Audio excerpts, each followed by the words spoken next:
What's up? I don't have a deck idea for you. So, someone in the comments needs to give me a deck idea. But, as you can tell, I am really happy, real excited right now. And the reason for that is because I think I have finally found a format for my videos that is easy, clean, and most importantly, consistent. Something that I think I could do on the daily to get my videos out. And it is currently processing to HD and will be going live in 8 minutes. Yeah, I am very, very excited about it. I'm pretty happy with the way it turned out. You know, it's mostly the intro and outro parts that matter, because the gameplay in the middle is just gameplay, you know, no big deal. So, you guys should check out the video. At the very least, check out the intro for me. Let me know if you like it. That'd be very, very helpful. And you don't have to watch the whole thing, especially if you were here for that stream. You've already seen the deck. You probably even remember how some of the games end up. And it was for the 5-color warrior deck. So, you know what? While we wait, where's 5-color warriors? We're going to play some 5-color warriors to warm up. These will be our warm-up matches while people show up. Let's see, 5-color, 5-color, 5-color, 5-color. 5.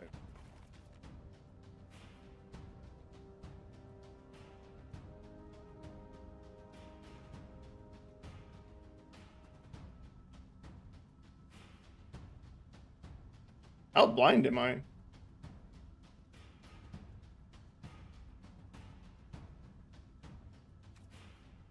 I am very blind. Cool, easy day. But yeah, I'm really fucking excited. It's, yeah, I don't know. It's just gonna make making the videos so much easier and so much more enjoyable. And honestly, I didn't mind the editing part this time. Why? Because I was mostly just chopping up stream, putting it together. Now that I have the intro and the outro exactly how I want them, it's that much easier to just throw them onto the next videos. So it's pretty exciting. Let's see, opening hand. Cannot cast the Dreaming Duelist, but everything else seems pretty fine, at least for turn 1 and 2. We're good, we're chilling. Turn 1, Evolving Adaptive. Turn 2. Oh. Now we got options. We have even more options. Turn 2, we can now cast whatever we want. As long as I make sure to put down the base camp and not the mountain, we can do whatever it is we want. Opponent has a blue mana up. Am I worried about counterspell? Not really. So, Honor the Prop Captain, swing in for 2. And we're chilling.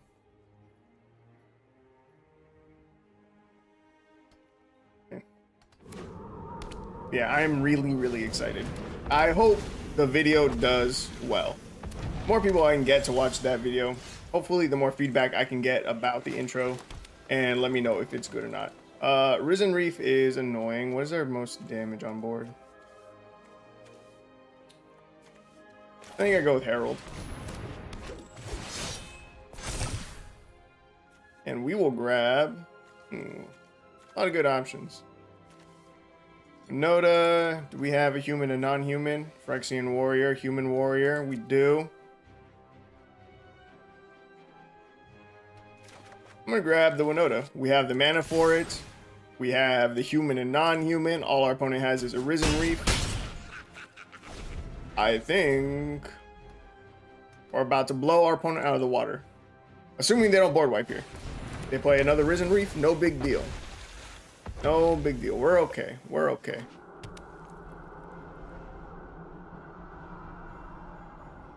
I gotta be expecting an Omnath pretty soon here, though.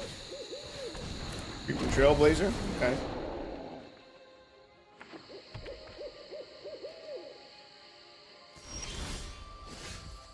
Oh, they have the World Tree. Right. Oh, let's Winota. Hell yeah. And, ooh, how do I want to do this? I want to swing out. We'll swing out. We got to keep up the pressure. We'll take Brawler. Sick.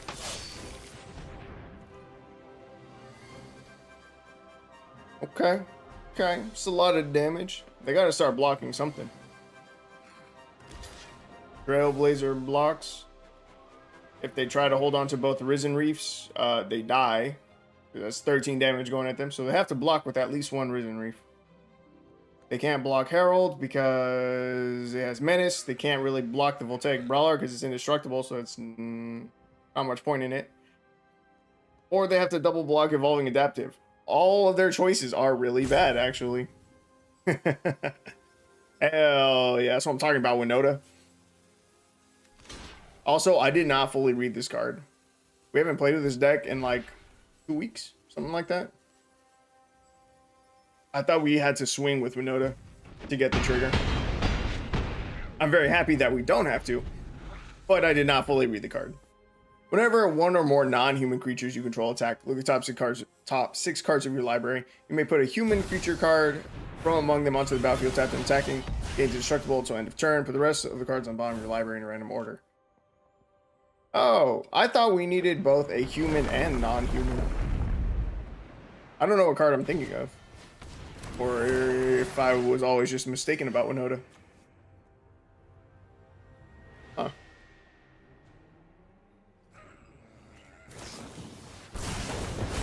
Weird. Yeah, I don't know what I was thinking.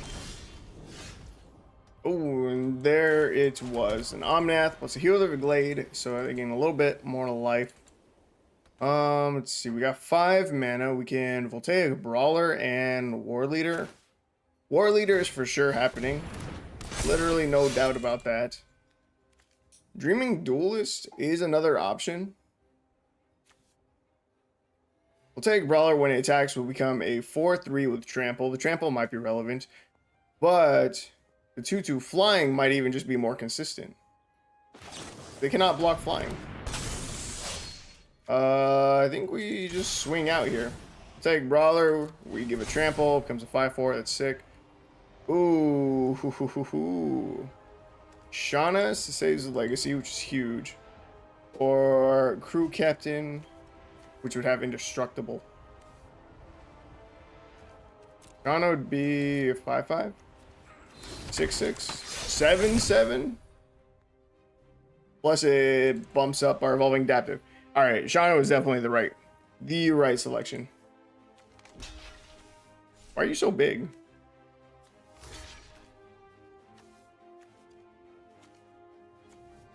Oh, because it counts itself, right? For each creature you control. I was thinking there's an additional +1/+1 on it, and I couldn't figure out from where. Bro, we really have the pressure on right now. They need a board wipe.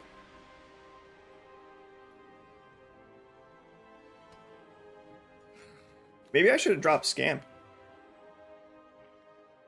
If we had dropped Scamp, when it dies, that'd be 2 more damage. Opponent plays Cloudkin Seer. That's not a board wipe. Don't have it. They played the Seer first, which means they were digging and they couldn't find an answer. Let's go. That's what I am talking about. 5-color warriors. Good. Oh. And that should be my video going up.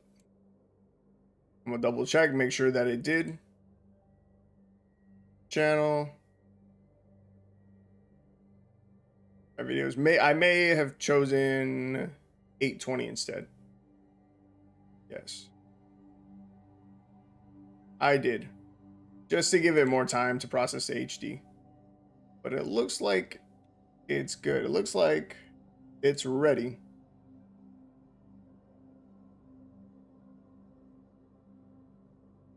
Means I'm going to go ahead and change it to public, and we're going to publish this bad boy. Hell yes. All right. So let's see. Today's daily challenge has 30 blue or black spells. Do I feel like playing either of those colors right now? Blue or black? Or even just Dimir. Let's see what new cards we might have from Eldraine, to include the alchemy ones. See if there's any blue or black cards that look like they'd be fun to build around.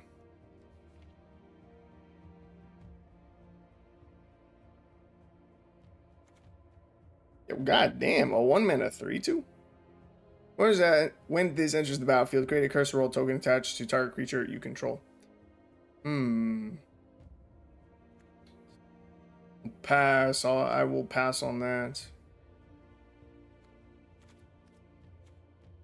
Genius Prodigy, X and a blue, has Skulk. Creature Skulk can be blocked by creatures of greater power. It's an 0/1, enters the battlefield with X +1/+1 counters on it at the beginning of your upkeep. If Ingenious Prodigy has one or more +1/+1 counters on it, you may remove a +1/+1 counter from it. If you do, draw a card.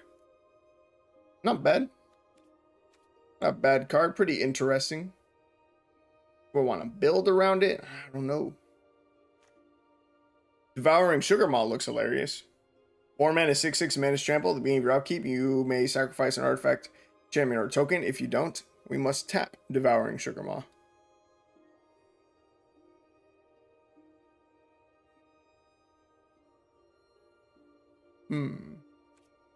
I kind of want to build around it.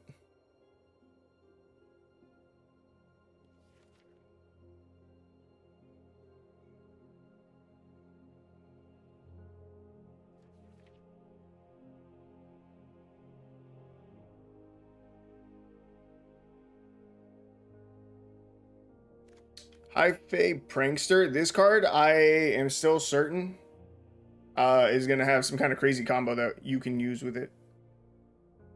The ability to perpetually exchange target creature's base power with another target creature's base power seems pretty nutty. Hey, Cookie, relax. Let's see, Outfitted Jouster. 2 black and red for a 2/2. When it enters the battlefield, conjure a card named Steelclaw Lance and a card named Brawler's Plate onto the battlefield and attach them to Outfitted Jouster. If damage would be dealt to Outfitted Jouster,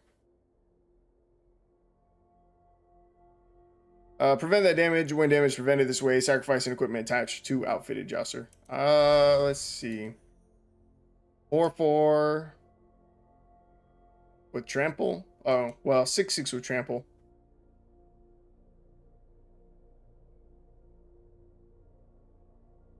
Outfitted Jouster seems kind of cool. A Knight deck? Let me look up what other good Knight cards there are. And see if Knights have any Lords. If they do, I definitely don't know about them. But the Outfitted Jouster seems fun. Let's see.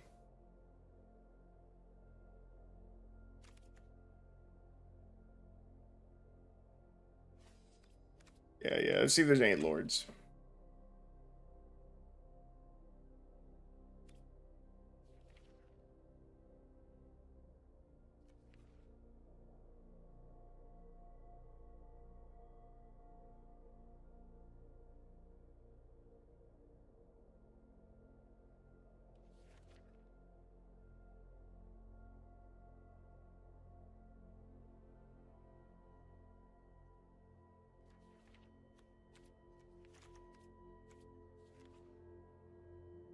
Not really seeing anything for Knights. Oh, there we go. Aspiring Veteran. Other Knights you control get +1/+1. That's what I'm looking for.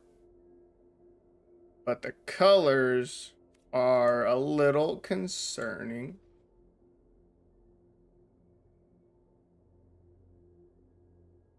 Ooh, Tournament Grounds is huge. Only to cast a Knight or equipment spell. I think we can pull it off, actually.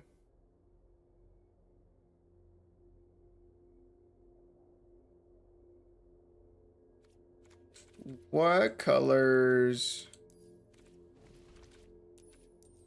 are the Capenna lands?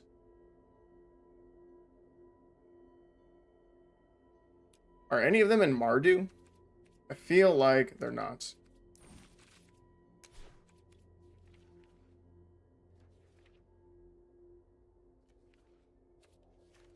Let's see, Forest, no. Mountain Forest, nope. Island, nope. Island, nope. Swamp, mountain, forest, rip. Damn.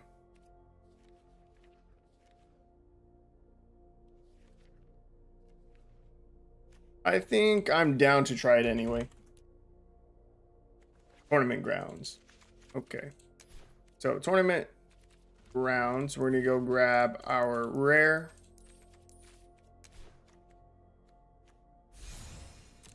Go ahead and craft a full set because it is not legendary.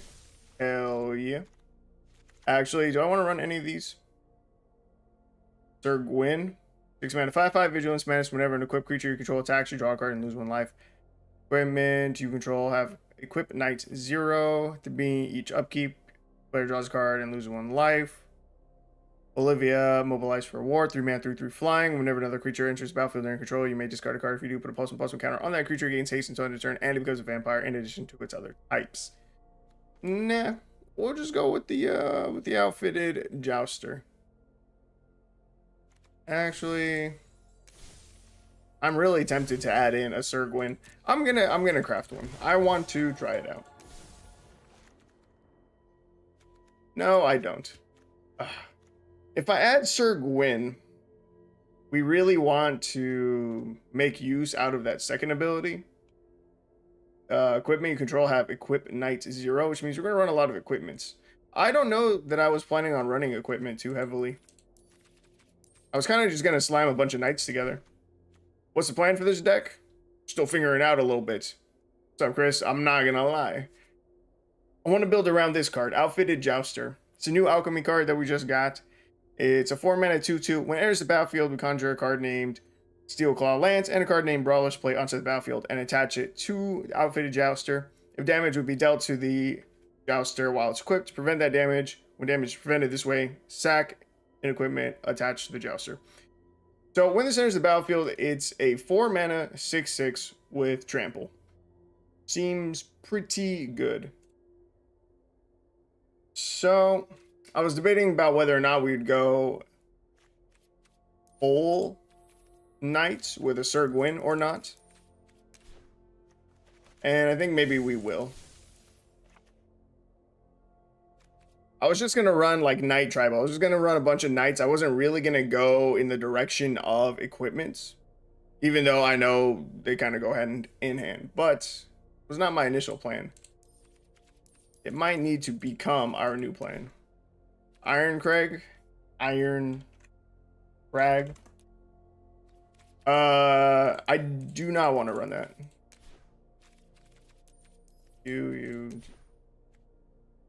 Iron Crag, 2 mana, legendary artifact, tap, add a colorless. Whenever a legendary creature enters the battlefield under control, you may have the Iron Crag become a legendary equipment artifact named Everflame Hero's Legacy. If you do, it gains equip 3, and equipped creature has +3/+3 and loses all other abilities.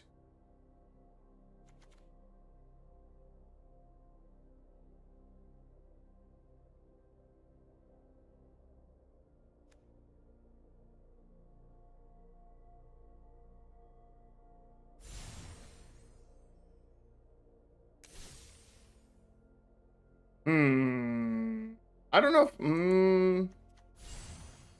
I don't know how I feel about that. It loses all other abilities. Do I like the ability of the Outfitted Jouster? If we decide that we don't like the damage prevention on the Jouster, what's the wording? If damage would be dealt to Outfitted Jouster while it's equipped to prevent that damage. All damage prevented this way, sack. I think we like the ability on the Outfitted Jouster. It lets us get through Death Touch in a really cool way. Someone has a 1/1 Death Toucher, they can't chump block.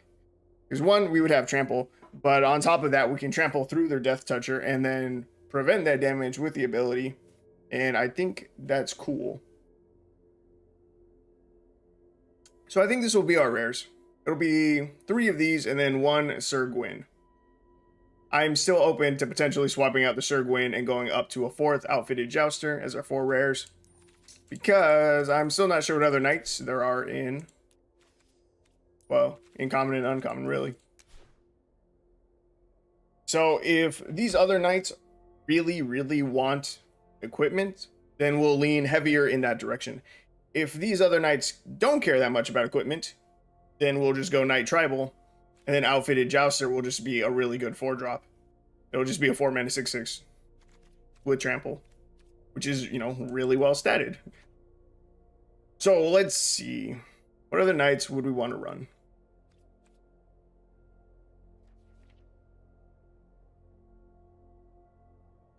Not gonna lie, I love the idea of the Knight of Grace and its equivalent card. It's 2 mana, 2/2 first strike, hexproof and black. Gets +1/+0 as long as any player controls a black permanent. Lone Rider. Lone Rider is nuts. But it requires us to gain 3 life in a turn. I don't know that we can. And then when it flips, it's no longer a knight. Oh, you know what? There was a card. I wanted to see what lords we have, and there are some. Oh my god. Why are you blue? We might have to become 4-color knights. Inspiring Veteran can go in. If we go 4-color knights, we might as well go 5-color knights. Because it looks like these are the only 2 lords that we have available to us. Yeah. These are the only 2 lords that we have available to us, and this one adds blue to our deck, which is a little bit of a bummer. Tournament Grounds is less good with the blue. Blue-white has Knight synergy. Yeah, okay. So, because we're going in this direction, yeah, I'm going to cut the Sir Gwyn. We're going to up the Outfitted Jouster. We're just going to go full Knight Tribal. We're not going to care about the equipment. Yeah, we're not going to care about the equipment. It's fine. What we're going to need to do is get some very specific lands going.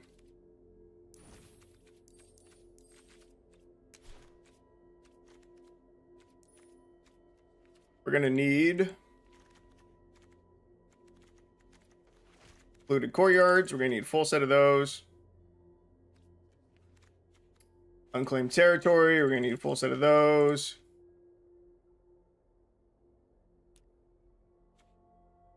What other ones am I missing?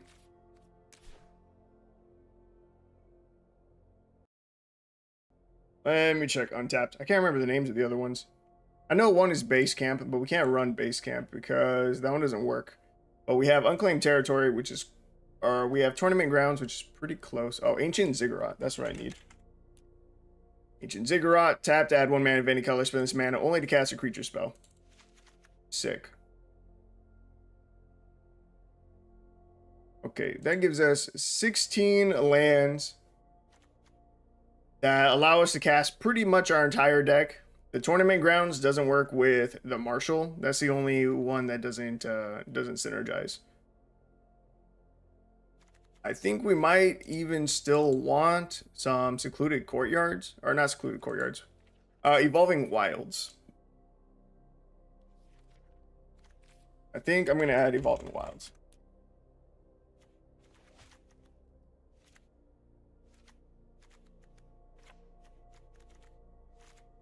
How many lands does this put us at? 24. 4 Tournament Grounds, 4 Ancient Ziggurats, 4 Evolving Wilds, 4 Secluded Courtyards, 4 Unclaimed Territories. Actually, do I need this many? All of these pretty much tap for anything. The only color that I would really need to pull would be an island. If the only land we have on the battlefield is a Tournament Grounds.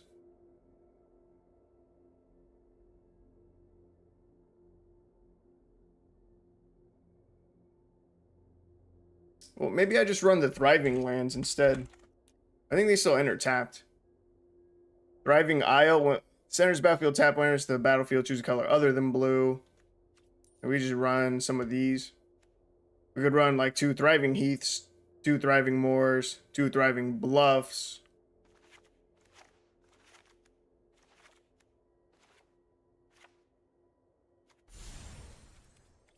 Oh, these are commons? Sick. I'm gonna craft all of them. I should have a full set of all of these.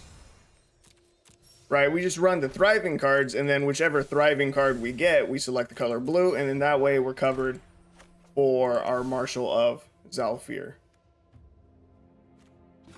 So we're at 16 lands currently. 1, 2, a 3, 4, a 5, 6. That puts us at 22 lands. I think our curve is going to stop at 4, so I think 22 is probably fine. And now from here, now that our mana base is pretty sorted out, go look at Knights again.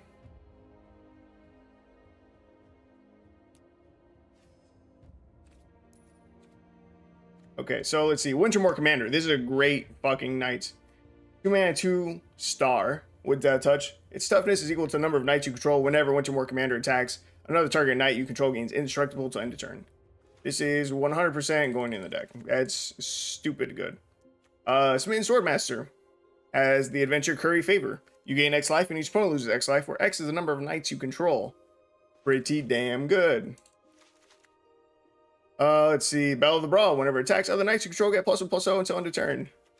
For sure going in the deck too. We have a ton of 2-drops, so we will try to chill out on the 2-drop slot. Now, we do need some 1-drops. Now, what are the best 1-drop knights? Let's see what we have. Creature, 1 knight. 2/1 enlist. As this creature attacks, you may tap a non-attacking creature you control without summoning sickness. Oh no, I hate enlist. When Venerable Knight dies, put a +1/+1 counter on target knight you control. It's okay. Not bad. Foulmire Knight is a 1/1 death touch that does allow us to have draw in the deck. The thing is, we're not able to cast the adventures very easily. Tap, add 1 mana of any color. Spend this mana only to cast a creature spell of the chosen type, or activate an ability of a creature or creature card of the chosen type. Same thing. Only to cast a knight or equipment spell. Thriving Moor, Thriving Heath. If I want to run Smitten Swordmaster and Foulmire Knight, we need more black mana available to us. If I get rid of, let's see, if I cut back on those, go up with this and add some swamps to the deck, I can make that more realistic. How many lands do we have? 20. Yeah, if I toss in 2 swamps.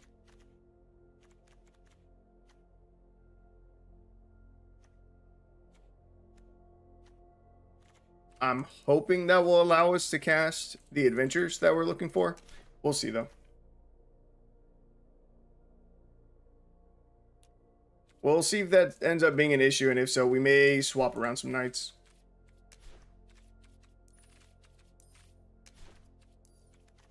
Again, Foulmire Knight seems pretty good. We have 10 slots left. Definitely want some more 1-drops. We want to be fairly aggressive. Embereth Veteran, 1 mana, 2/1. You can pay 1, sack it, create a young hero role attached to another target creature. Enchanted creature has, whenever this creature attacks, if its toughness is 3 or less, put a +1/+1 counter on it. Doesn't seem bad. Oh, these are literally all of the 1-drop knights in the entire game. Okay. So, Embereth Veteran it is.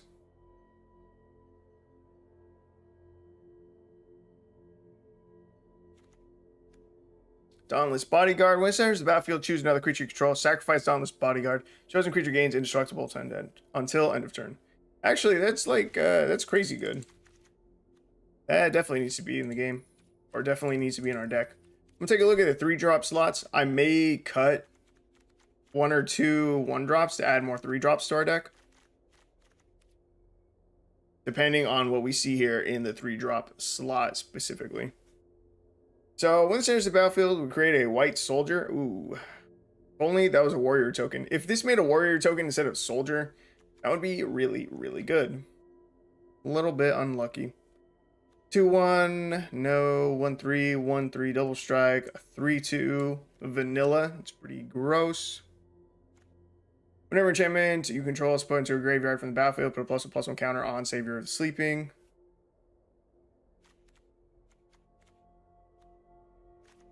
Let's see. Whenever another knight enters the battlefield under your control, Valkyrian Lancer gets +1/+1 and gains vigilance until end of turn.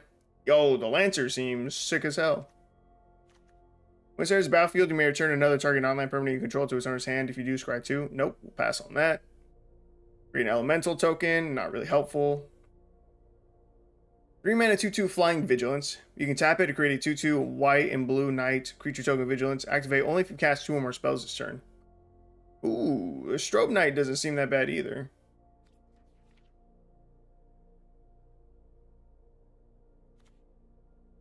Breathless Knight. 3 mana 2/2 flying lifelink. Whenever Breathless Knight or another creature enters the battlefield under your control, if that creature entered from a graveyard or you cast it from a graveyard, put a +1/+1 counter on Breathless Knight. It's not helpful. It's too bad. It looked cool. Oh, the Nazgul, they are knights. Ooh, yo.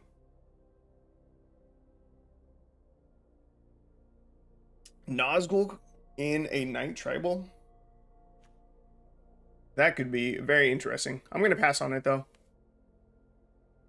Let's see. It's a 5 mana sorcery. The odds of us being able to cast that are very low.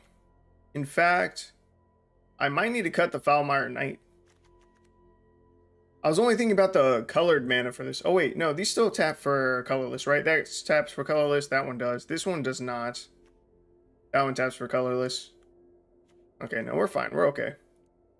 Let's see. 3 mana 2/2 flying haste. That's not bad. 3 mana 3/3 trample haste. That seems even better. If it's neither day nor night, it becomes day as Sunrise Cavalier enters the battlefield. Whenever day becomes night or night becomes day, put a +1/+1 counter on target creature you control. I kind of like it. As you put 1 or more +1/+1 counters on a creature this turn. It's a Guardian Paladin, has trample on lifelink. I don't think we have that many cards that put +1/+1 counters. Potentially none. So that is a pass. Diamond Knight. No, we're running way too many colors for this to be of any use. When this attacks, you may tap any number of untapped creatures you control. Gets +1/+1 on the turn for each creature tapped this way. No. So Sunrise is pretty good. Zhalfirin Lancer is also really good. 3 mana 3/3. Whenever another knight enters the battlefield under control, gets +1/+1 against vigilance until end of turn.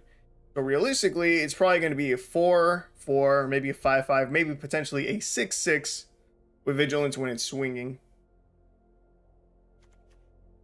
And then there's Xerx's Strobe Knight, which also seems pretty good because we can tap this to create. Well, one, it has flying, which is good. We have nothing to deal with flying right now.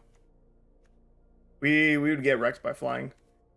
But it also has the ability to tap itself and create us more knights.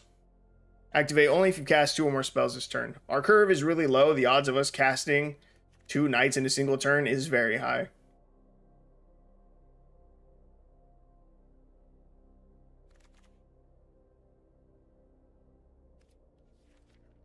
It's hard for me to decide.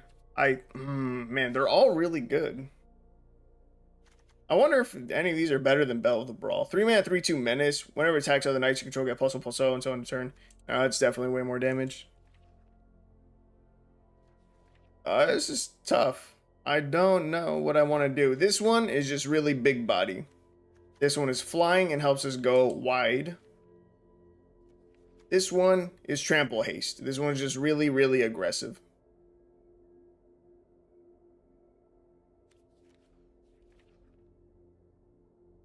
Okay, I think Lancer is out because Sunrise Cavalier is just even more aggressive than Zhalfirin Lancer would be.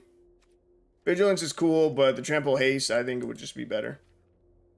So it's between that and the Xerx's Strobe Knight. I could try out like 2 of each. The blue is a little bit harder for us to cast. No, it's not. We fixed our land so that we can add blue.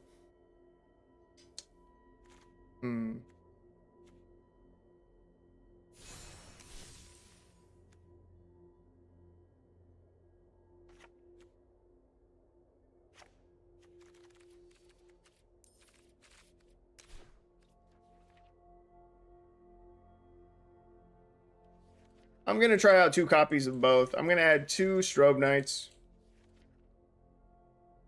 and 2 Cavaliers. And we're going to see how that goes.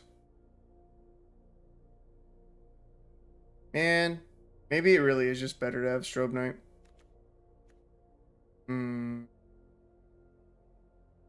No, fuck it. We're going to try 2 of each. We're alright, we're alright. Okay, let's go test this bad boy out. We got to see if our mana base works. We got to see if our curve works as well as it looks like it should. Mostly the mana part. That's my biggest concern at the moment. But we'll see. We are currently 4 color knights. I usually struggle to remember the names for the 3 color combinations in Magic. The 4 color ones, I could not take even a guess at. I have literally no idea what they're called. All right, let's see. 2 lands. A little bit light. That's okay. There's land number 3. Easy day. Wasn't even worried. We choose knight. I think we just dropped a Foulmire Knight. Opponent's playing an artifact deck. Cool. Oh, maybe not. Knights.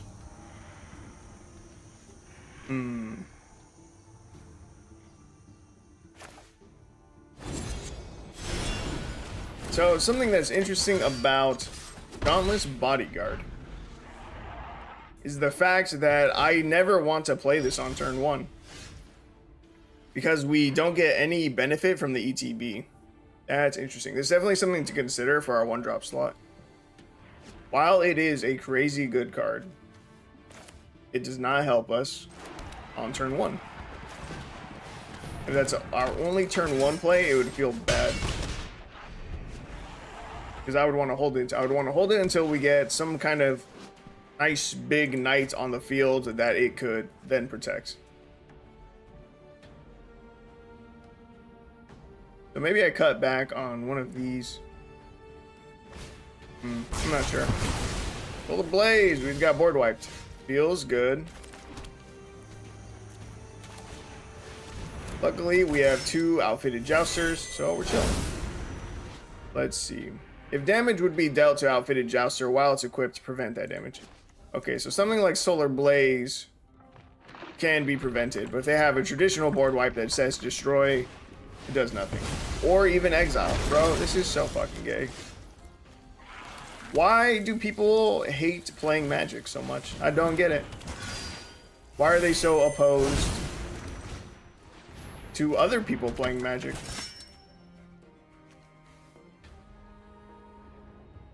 Okay, I think it chose for me automatically just because we only have 1 other creature. If we get hit by a 3rd board wipe in a row, I will concede. Especially if it is another Sunfall. Pirate's Pillage. That's not it. Alright, cool. It's so lame though. Okay. Let's see. Thriving More. Select blue. 4 mana to equip this, 3 mana to equip this. We can add another plate onto Outfitted Jouster, which is pretty cool. So let's do that. Can I still equip this? Oh yeah, equip Knight 1? Bro, bet. Alright, we have an Outfitted Jouster with 2 sets of the armor now. That's pretty nuts. So we swing, we hope our opponent has no response. It seems like they don't. They can make a 1/1. They choose not to. We end the turn. We hope they don't have a board wipe, in which case we probably just win the game. I can only assume that they're going to dig for an answer, though. Come on, don't have it. Or make it a Solar Blaze. Make it another Solar Blaze. That one's fine. We haven't immediately gotten board wiped, which makes me think they might not have it. This is good. It's giving me hope. Just be a board wipe that deals damage. Be one that deals damage. or even says destroy. Just, I literally just don't need it. I need it to not be an exile effect. I literally just need it to not be a Sunfall or what's the other one that everyone runs in standard right now? Lets you choose like whatever it is. Like a ton of different modes. I can't think of it. I don't play enough standard to remember it.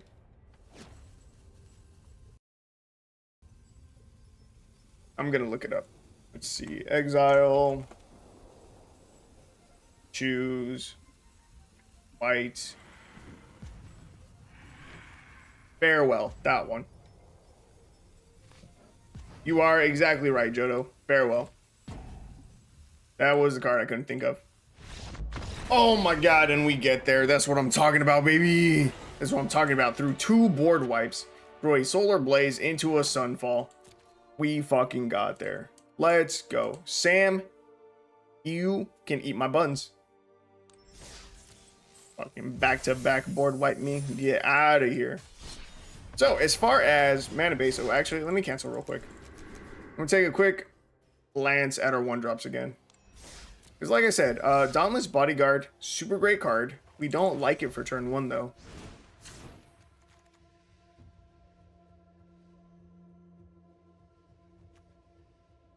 I'm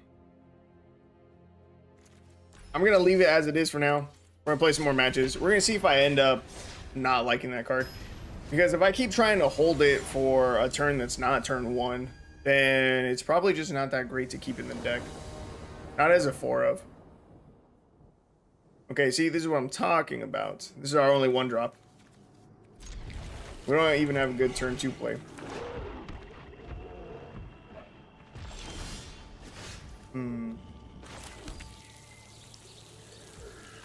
So, Dauntless Bodyguard goes down. It is now just a 2-1.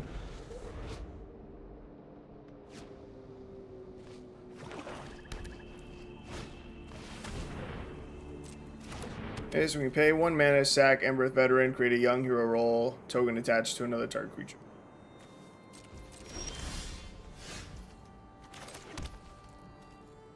Okay, see, I kind of don't want to play the Dauntless Bodyguard, selecting the other Dauntless Bodyguard. It just doesn't seem that great. Sacking one to protect the other seems mid at best. Tournament Grounds, play Bell of Brawl. We are flooding out just a little bit, and we're going to pass. See, it'd be much better if I could choose Dauntless Bodyguard to protect Bell of Brawl right now.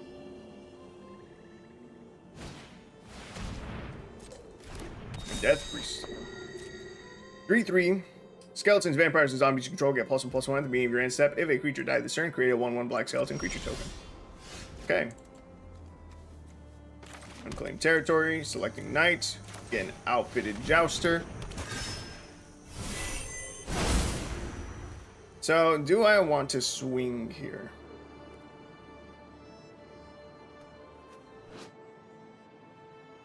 We swing, they block with a hobbling zombie, they get a 2/2 with Decayed, they get another 2/2 with Decayed, and then they get a 2/2 black skeleton. I think we don't swing. I think we wait a turn. That way we can swing with the outfitted jouster as well. Maybe they double block the jouster or something. In which case we have the artifacts that we can then equip to something else. Or jouster just dies. Which sucks.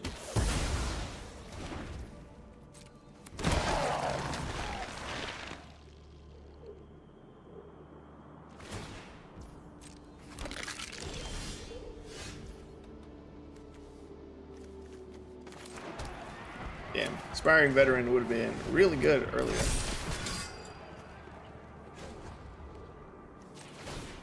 Equip this. What does this one do? It's +2/+2. Can give this to, I don't know, Bell of Brawl maybe? Okay, let's swing. I don't think we win this one.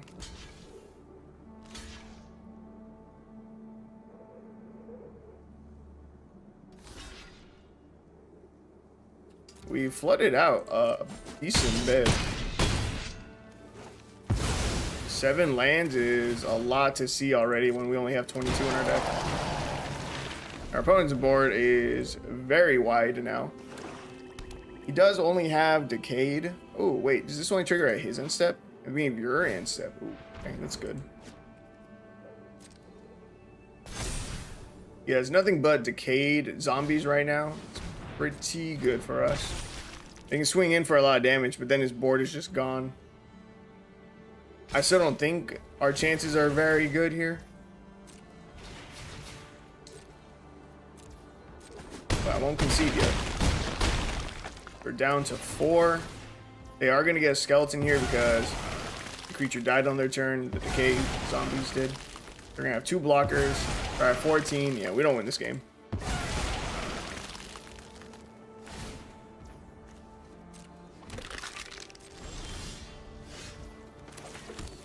Wintermore Commander.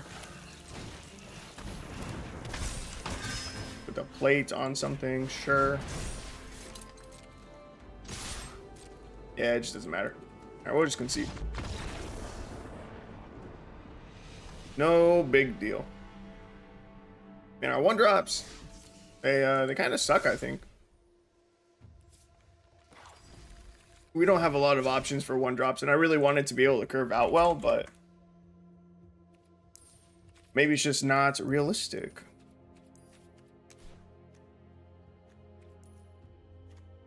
These are the only 10 knights in the game that are 1-drops. Common and uncommon. These are our only 10 options. We have Benelish Knight Counselor. 1 mana, 2/1 with Enlist. As its creature attacks, you may tap a non-attacking creature you control without summoning sickness. When you do, add its power to this creature's until end of turn. Whenever a Benelish Knight Counselor enlists a creature, you get a boon with when you cast your next creature spell. A creature enters the battlefield with an additional +1/+1 counter on it. I didn't like the idea of the enlist, but there's a good chance that during combat, I probably wouldn't want to swing our Marshal of Zhalfir or our Inspiring Veteran, even if they don't have summoning sickness, just to protect them, you know? In which case, Benelish Knight Counselor is pretty good. Dauntless Bodyguard, I think, needs to go down to a 2 of. Knight Counselor probably should be a 4 of. I maybe just get rid of Foulmire Knights. Or go down to 2 and 2.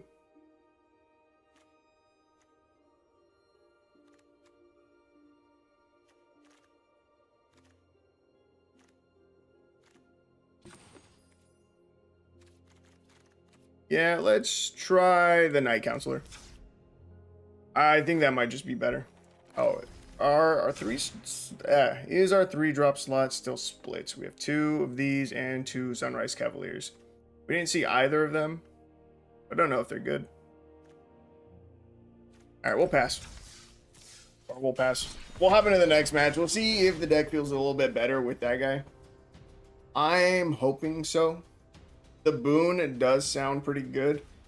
Having one of our knights enter with an additional +1/+1 counter on it seems pretty solid. I just wish we had like a better lord.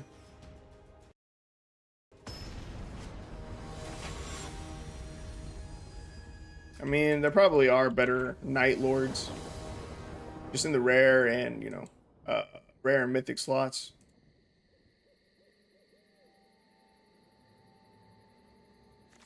Let's see.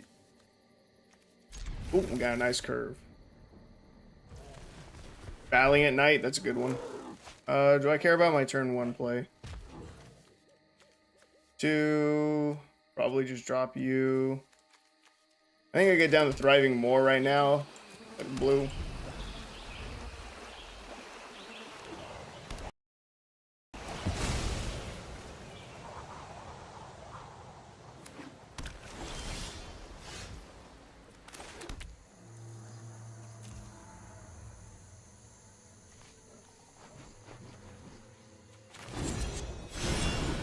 There are definitely some cool options that we have as far as other rares if I wanted to swap out the Outfitted Jouster.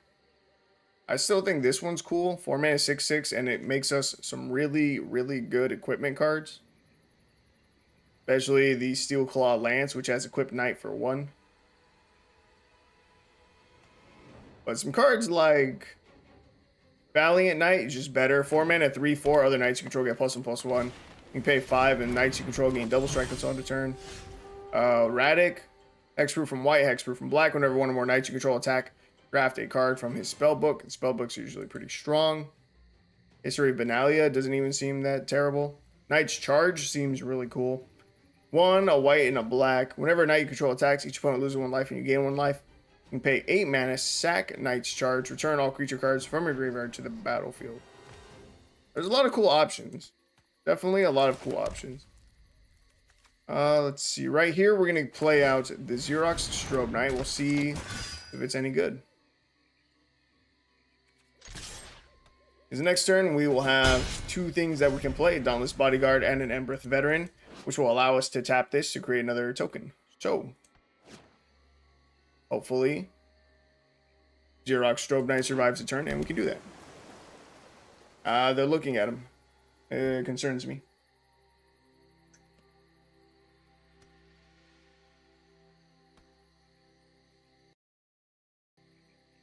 I feel like I'm missing a card. Wait a minute, what's the name? There's something with Contender in the name that I think is really good. Claimed Contender. Oh, you're a rare, you bitch. I was thinking that there's got to be some kind of card that lets you look at the top few cards of your deck and reveal a knight. There he is. There's a Claimed Contender, because I remember using this in a physical black-white knight tribal deck that I have. It's 3 mana, 3/3, when it's the battlefield. If you control another knight, look at the top 5 cards of your library. You may reveal a knight, aura, equipment, or legendary artifact card from among them and put it into your hand. The rest on the bottom of your library in a random order. That would be a really sick card for us to have. Would be. Okay, so we're gonna play this again.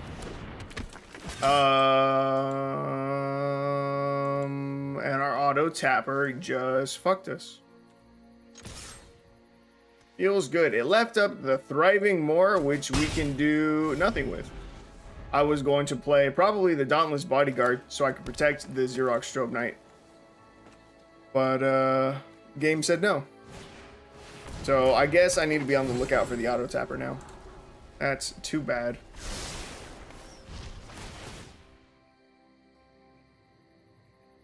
Next turn, we can still double spell, though. We can drop a Bell of the Brawl, and then probably the Dauntless Bodyguard, targeting the Bell of the Brawl.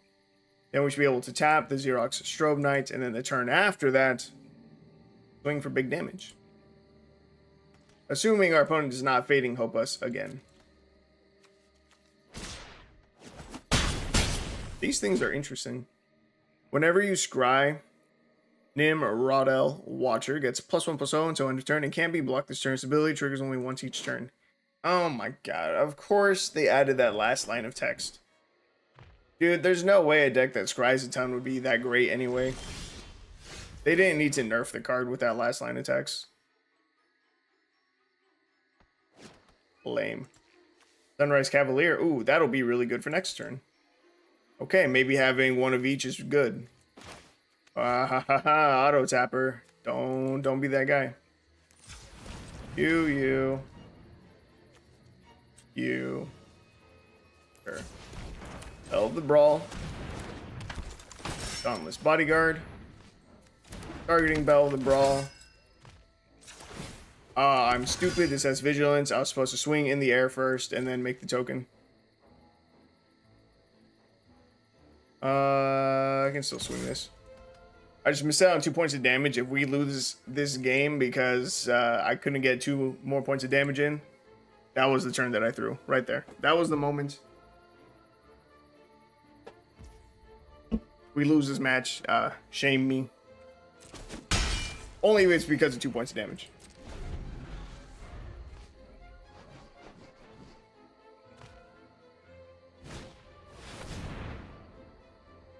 This Bodyguard annoys me. The reason why the Bodyguard annoys me is because we keep getting priority, and we will always be stopped to check for priority, and it's very annoying. I gotta click resolve all every goddamn time my opponent does anything. Just because we have a dauntless bodyguard on the field. Dude, I'm not even reading his stuff. I don't care. I don't care. If he's not targeting Bell of Brawl, if he's not casting a board wipe, I simply do not care. I guess I will read Elrond. Master of Healing. 4 mana 4/4. Whenever scry, put a +1/+1 counter on each of up to X target creatures, where X is the number of cards looked at while scrying this way. Whenever a creature you control with a +1/+1 counter on it becomes the target of a spell or ability an opponent controls, you may draw a card. Damn, Elrond's good. Other Elrond, probably also decent. Whenever this or another creature enters the battlefield under control, scry 1. If this is the second time this ability has resolved, the ring attempts you. I might steal my opponent's deck. I didn't know about this Elrond. But scrying tribal?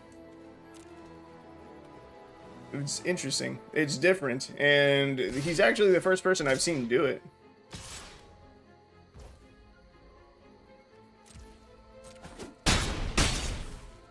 I'm gonna write that down.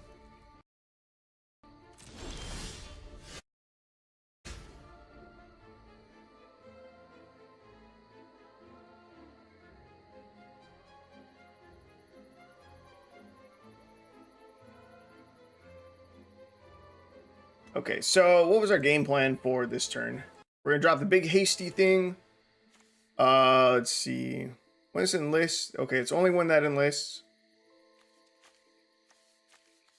I don't think it matters which 1-drop I play.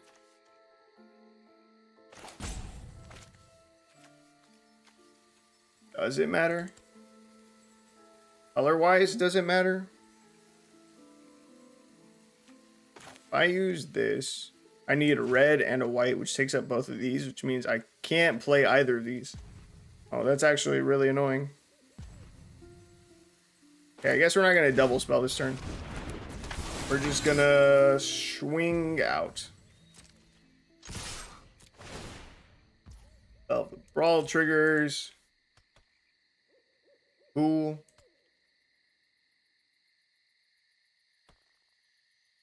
It was alright. I would feel a lot better this turn if I could have dropped a 1-drop as well and then tap this after combat to make a 2/2. We'd have 2 more blockers on the field.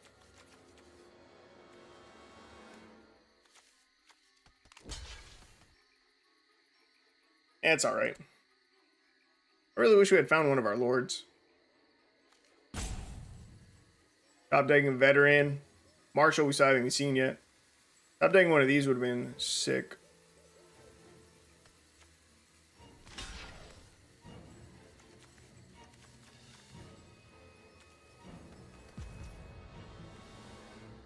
Okay, we protected Bell of the Brawl. It's not being blocked. We don't need to sack or Dauntless Bodyguard. Opponent goes down to 1. That's pretty good. We're at 11. We have 1 blocker. Can they kill us? That is the question. He scries once. That's 7 damage, 8 damage. That will be unblockable.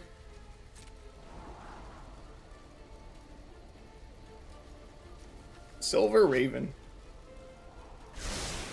That's crazy. That's a card that you never see because it's just not that good. It's not terrible. 1 mana, 1/1 flying. That lets you scry on ETB. Yeah, I'm for sure stealing my opponent's deck. This is cool. They don't need Evolving Wilds in their deck. If you're only 2 colors, you definitely don't need Evolving Wilds.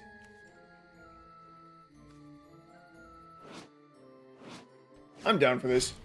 I'm very down for this. Let's see. Revive the Shire. Return target permanent card from your graveyard to your hand to create a food token. That one seems like a questionable card to add to the deck. I probably would not. I mean, it can get back your Elrond, I guess. I still don't think that's that great. Like, rather than a Revive the Shire, you could have, like, a Tameo Safekeeping. Because the rest of your deck, I don't think is super great to bring back. I don't know. That one just seems like an odd choice. I will not be making that choice. Oh, and we die. Aha, opponent got us. He was bad. Okay, GG, Lord Enzo. I'm stealing your idea, and I'm going to steal it a lot quicker than I thought. Have fun in the match? Sure. Yeah, the reason I'm really excited, actually, to try this Scry deck is because it reminds me of Surveil decks. And there is a really powerful Surveil card that is just like the two creatures that are on the left. We don't have it on Arena, though, and it's deeply upsetting.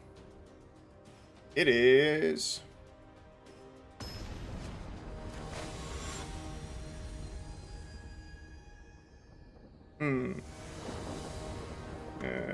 shit. Hold on, it's coming. It should say when on it. Does it say if? Who says if? Hold on. It's here. It's coming. Where the fuck is this card? Whoa, what the fuck?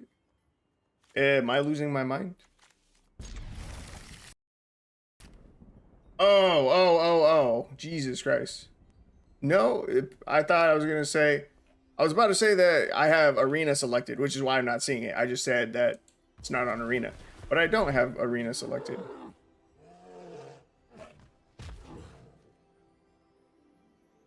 What is going on?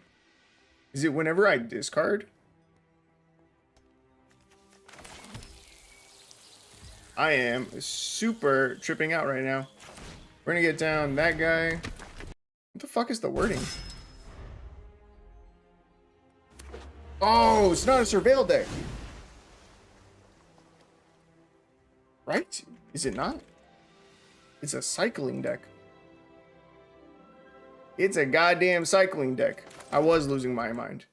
This is the card that I was trying to show you. Goddamn. Cunning Survivor. 1 and a blue for a 1/3. Whenever you cycle or discard a card, Cunning Survivor gets +1/+0 until end of turn and can't be blocked this turn. It was a cycle deck, not a Surveil deck. Jesus Christ. Oh, I was losing my mind. Okay, let's see. We're gonna drop a Wintermore Commander because it's good. And we swing for 2. Opponent played a Rafine's Tower. Dude, I really thought I was losing my mind. I was about to go grab my deck to grab this card. Cunning Survivor is a great card. I love that card. Okay, we got 3 mana. This, whenever it attacks another target knight you control, gains indestructible to end of turn.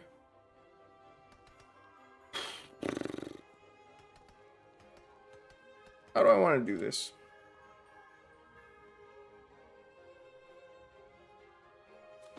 I think I'm just going to slam Cavalier. I'm going to swing you and you. Give the Cavalier indestructible against this dude's Death Touch. He doesn't want to trade his Hevel for Wintermore Commander. Looks like he's going to next turn, or at least attempt to. Scute Swarm. Really? Why? We're in Scute Swarm with this guy. Seems a little bit random to me, but very well. Be nice to hit one more land drop, but is it worth spending our entire turn just to cast Profane Insight? Which we actually can't even cast? We just slam Bell of the Brawl. I guess so. Okay. Do I enlist? I'm going to enlist, and then we swing the Wintermore Commander. I enlist the Sunrise Cavalier. Wintermore Commander makes the Night Counselor indestructible. Now it's a 5/1. Doesn't have trample, but it's big. Alright, the Night Counselor is actually pretty dope. The synergy with Wintermore Commander, that kicks ass. Being able to enlist one of our other things and give this guy indestructible in the same turn, pretty good. And now we have the boon, so that the next thing that we play will enter the battlefield bigger. That's good synergy. That's very good synergy. Gem Razor. Opponent still only has 4 lands. I'm not too worried. Trying to miss a land drop again. Feels bad. I think we just play another Wintermore Commander. Does this give trample? What does this do? Most creature attacks if its toughness is 3 or less, put a +1/+1 counter on it. I think I just get down the Foulmire Knight. Okay, do I enlist here? Do I attack at all? Bell of the Brawl, does it say other knights? It does say other, not just knights you control. So if I swing Bell of the Brawl and Sunrise Cavalier, they block Bell of the Brawl with Gem Razor. Sunrise Cavalier connects for 4.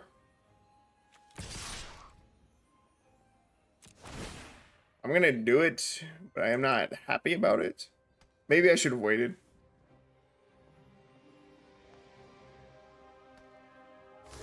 Four damage sets him down to 7. Oh yeah, Bell of the Brawl has Menace. Aha, they have to give me the little one too. Okay. No, 4 damage still connects. Opponent goes down to 7. It probably wasn't worth swinging there. We connect for 4. I don't know. It's tough. We really just need it. We needed to hit one more land. If we could have dropped an outfitted Jouster already, be in a much better spot.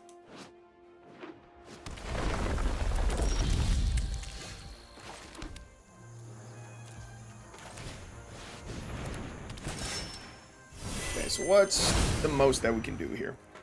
Wintermore Commander is definitely swinging. Okay, so we do this again, right?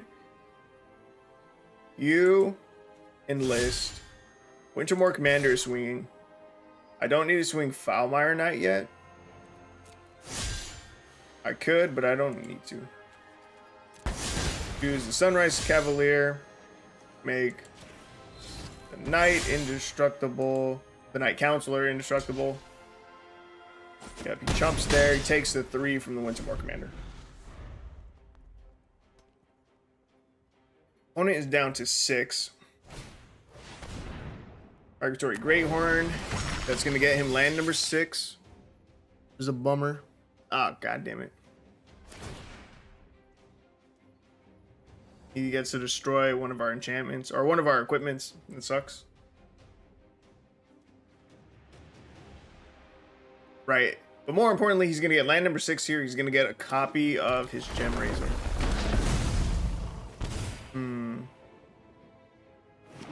Bro, we're so close. Oh god, he had another land. Now he has 4 blockers. 5 blockers. Now we cannot get to him.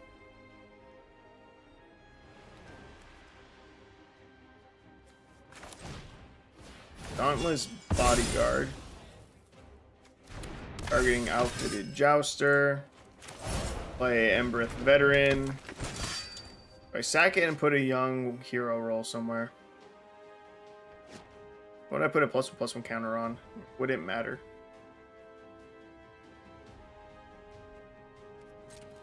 I don't know. You're gonna swing, you're gonna swing, you're gonna swing. Fuck it. I think everything is swinging. Wintermore Commander is gonna give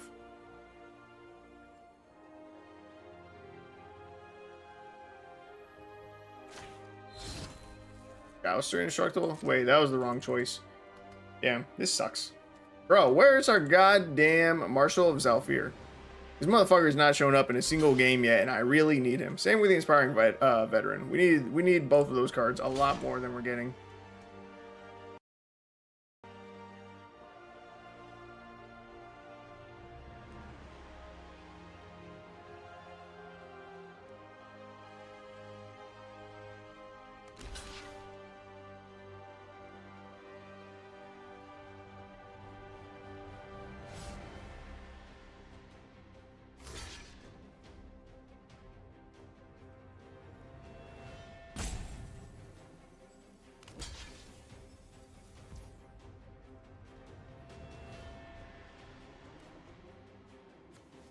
Ooh, I can do this at instant speed. Wait, what is the wording? Whenever attacks, it's too late. We already missed that one.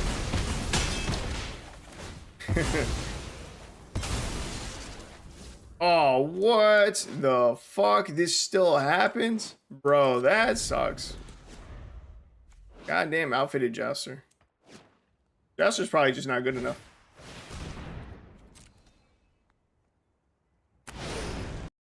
That's dog shit, dude. Outfitted Jouster, even with indestructible, technically still takes the damage. Just doesn't die from it, so we still lose the equipment. That's rough. That is big time rough. Alright, I think we just concede.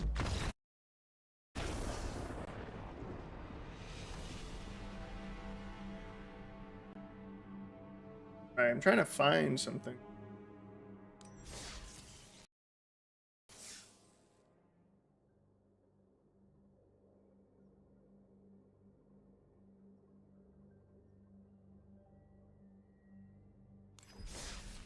Okay, so I tried out the card and it is not good. Not good. Outfitted Jouster, not good for Knight and Tribal.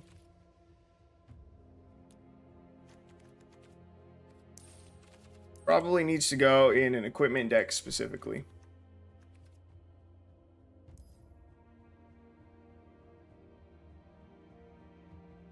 Benelish Marshal, triple white mana. Shouldn't be a problem with our mana base. That'd be pretty good. Adeline is nuts.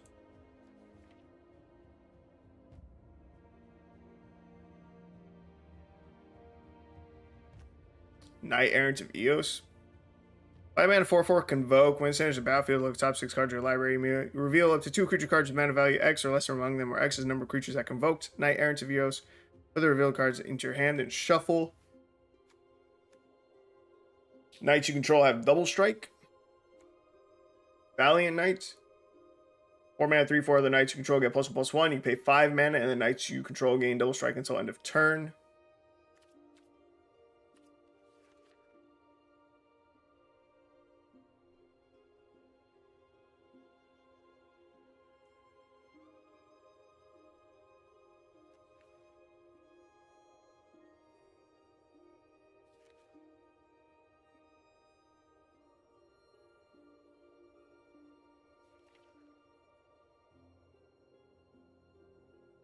Beijing New Phyrexia.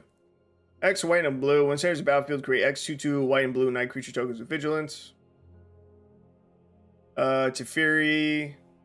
-2. You get an emblem with Knight you control, get a +1/+0 and have ward 1. Pretty good, but having to sack 6 damage into the invasion is not great.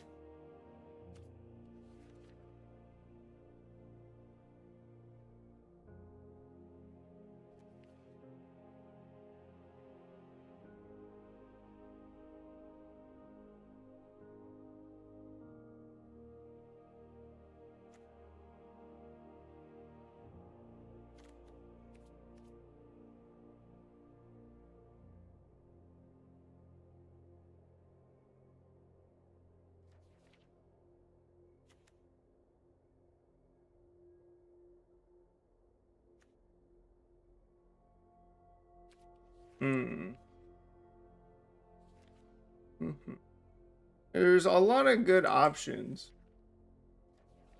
Hello. There's a lot of good options, but I don't know which one would be the best. I'm leaning towards Valiant Knight. The Cavalier is pretty close and similar to the Valiant Knight, though. 4 mana 3/4 other Knights you control get +1/+1. I guess we do really want an additional Lord, because I have been bitching about the fact that we cannot find Inspiring Veteran, and we have literally not seen Marshal of Zhalfir yet. So I think it's Valiant Knights. At least 2 of... Well, probably at least 3 of. We maybe go up to a 4th. We could run 2 Benelish Marshals as well. This one is, you know, just a 3 mana 3/3 Lord. We were struggling to hit land number 4 in the last game, so maybe 2 Benelish Marshals and then 2 Valiant Knights is the move. Yeah, fuck it. Let's give this a shot. And we're going to replace that with the Valiant Knights. Yeah, alright, let's give this another shot. But what is up, my dude? Hey, for everyone who is here right now, I just made a video public a couple minutes ago, or not too long ago, like an hour ago. I need you guys to check out the intro of that video. It is the 5-color warrior deck. Check out the intro. Let me know what you think. You don't have to watch the whole video, especially if you're already here for the stream when, you know, we got all that gameplay footage. Check out the intro. Let me know if you like it. And then at the very end, there's a little snippet of an outro. It's not really there doing anything. I'm not really too worried about the outro being bad, but the intro, I really would love feedback for the intro, because I think that finally I have found an intro and an editing template that I like enough and that is consistent enough that I can start really making daily videos like I've been wanting to. Because I've been struggling trying to figure out exactly what I want to do. And I think I was trying too hard with my other videos with editing too much. Because there's no way I'm gonna edit a video every single day for like 3 hours just on the 2 or 3 hours just on the intro alone. Like, this is not realistic. There's no way I keep up with that. It's just not me. But this, I think it's fine. I think it is good enough now. We're gonna target our Marshal of Zhalfir. That is now protected by our Dauntless Bodyguard. Cool. Key to the archive. That's fine with us. Our opponent's playing a colorless deck.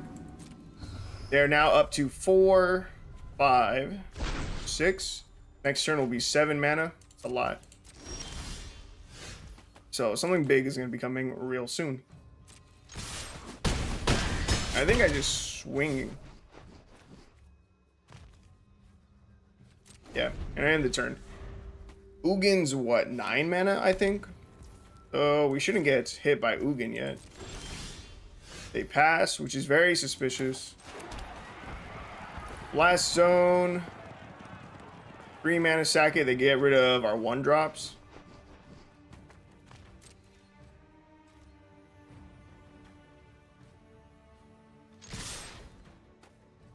Oh yeah, they have Guardian Idol too. That becomes a 2/2. That's okay. I think we still have them. They're not activating Blast Zone, I think we're just good. Oh, can they still activate Blast Zone? They do still have the mana for it.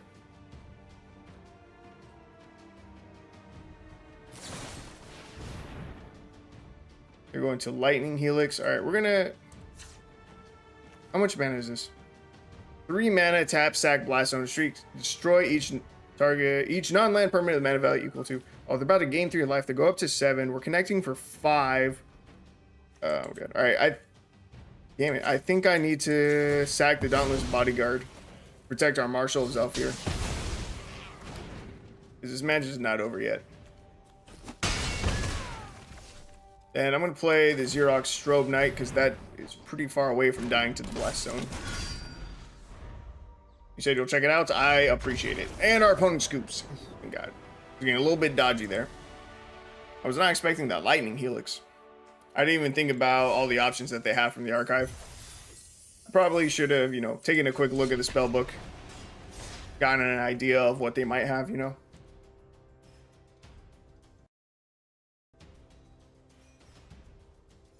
Lightning Helix is probably one of the better cards they could have gotten in that scenario.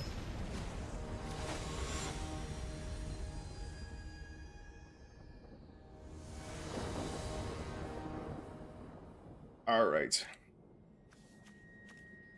1, 2, 3 curve doesn't seem bad.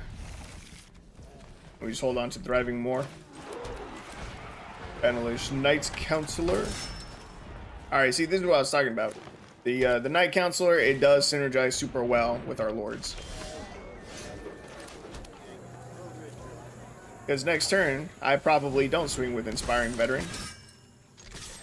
I don't want to risk it dying, in which case we enlist it with the Night Counselor, and Night Counselor just gets real big. Swings for a lot of damage.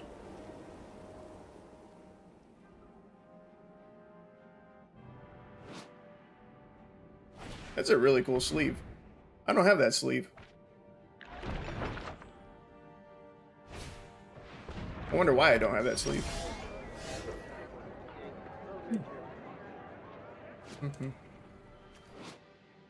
Let's see. Whenever one or more halflings you control attack a player, create a food token. That's perfectly fine. I'm not worried about that at all.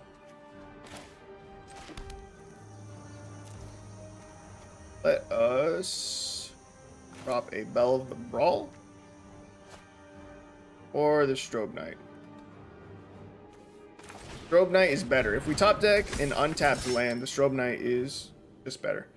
Alright, we're going to enlist. Oh wait, this still just dies. That was not a good trade.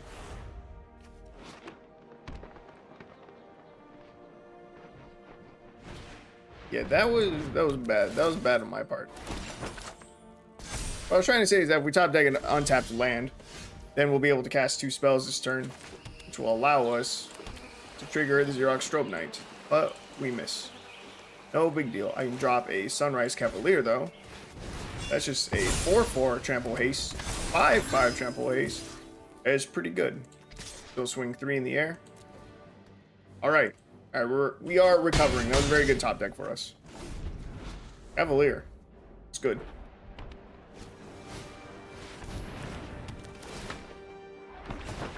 East Farthing Farmer. Haven't seen this card yet.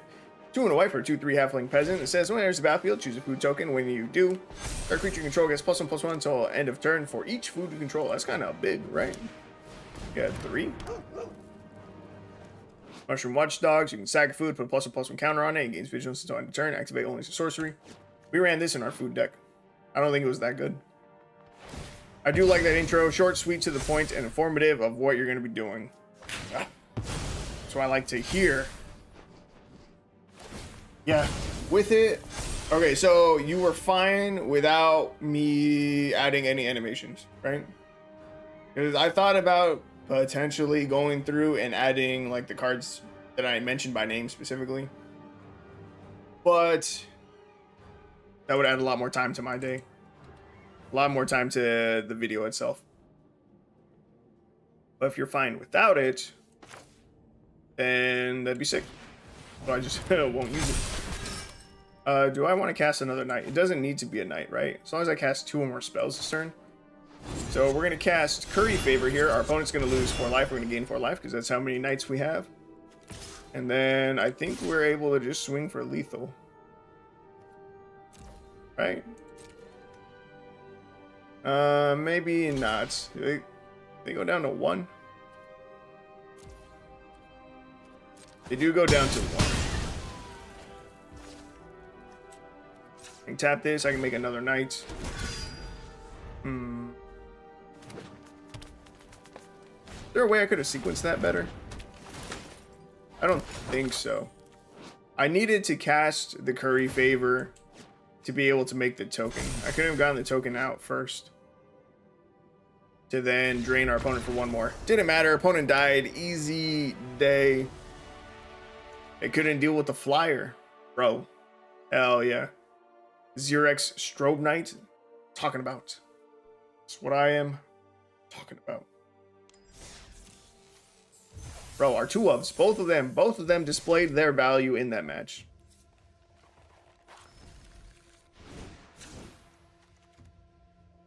Our 2 of Strobe Knights and our 2 of Sunrise Cavalier, they both came through big time in that match. Honestly, Bell of the Brawl is feeling a little lackluster in our 3-drop slot. I think it's our weakest 3-drop. Potentially our weakest. Which is crazy, because it should be, honestly, one of the best. It should be the 2nd best after the Benelish Marshall. Oh, and let that be known, that game, we did not see our rares.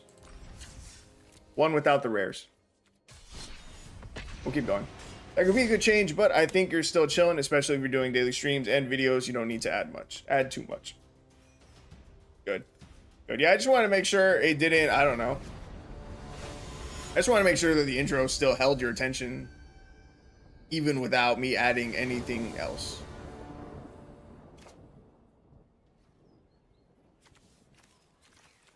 Ooh, double thriving more feels kind of bad here. But we'll be alright.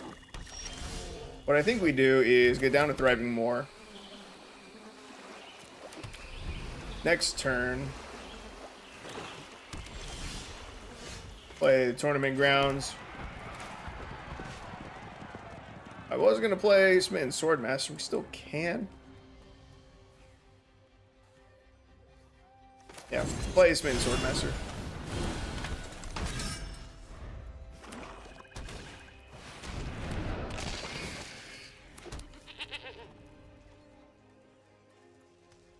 I think having more into the video itself would be better than more time into editing. Yeah, you see, I agree. I think it's better for me and my channel that I get out the daily videos than try to super heavily edit one, but only get one out like once a week. Or even only like 2 or 3 videos. It's just because I put more time into a video, it does not mean that it's going to get more views. I could spend 100 hours editing a single video, and if it still only gets like 6 views, then it doesn't matter how good it is. And it's not more beneficial than me making 6 videos where I only spend like an hour editing each of those. They all get like, hell, even just 5 views a piece. Way more than the video where I edited for, 100 hours. I think as long as no one says that they really hate the way that I did the intro, that this is what I'm going to stick with. I think I'll stick with this, and yeah, should be getting out the daily videos like I hoped. Should be good. All right, I wasn't super paying attention to that attack that I just did. Losing our Sunrise Cavalier does not seem super great. Probably would not have mattered anyway, though. An extinction event is really bad. Our Dauntless Bodyguard can't even protect against that, so that sucks. And our hand is now full of 1-drops. Not great. Not super great. I can play this, and this, and this. We can now cast Curry Favor, drain our opponent for 3, we gain 3 life. And that's about it. If our opponent has another extinction event, we are pretty much out of gas. And I think we lose the game. Oh, that would feel bad. Hopefully they don't have another board wipe. It's not a board wipe. Drana, the Last Blood Chief. 5 mana, 4/4 flying. Whenever it attacks, defending player chooses a non-legendary creature card in your graveyard. You return that card to the battlefield with an additional +1/+1 counter on it. The creature is a vampire in addition to its other types. So they would get back Woe Strider.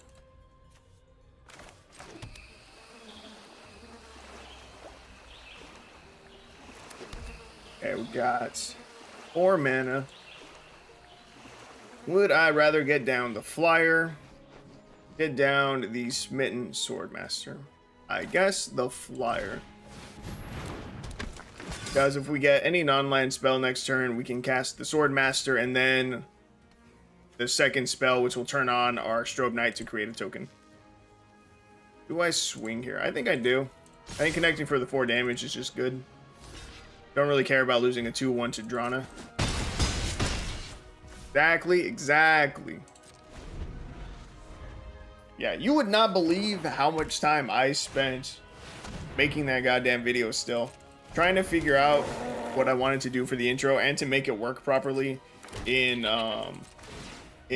Adobe Premiere Pro was a lot more fucking work than it should have been. At the beginning of combat, on your turn, any opponent may sacrifice a creature. Player does, tap, Clackbridge Troll, you gain 3 life, and you draw a card. I mean, I guess. Opponent's at 15. It feels real bad. All we have are some goats. Get the Woe Strider back. I don't think we win this. But yeah, last night I was up till like 1:30. Just editing. I ended the stream 2 hours early. I'm pretty sure 2 hours early. Maybe it was only 1 hour early. I'm pretty sure it was 2. Pretty sure I ended my stream 2 hours early last night so that I could work on making the intro. And I worked on it for the next 3 hours. 3 hours. Yeah, it's crazy. Absolutely crazy.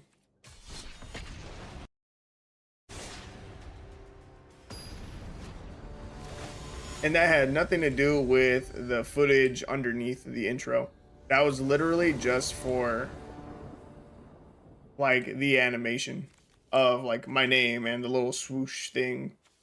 It was just that. All of the video editing I did earlier today. Right before the stream, actually.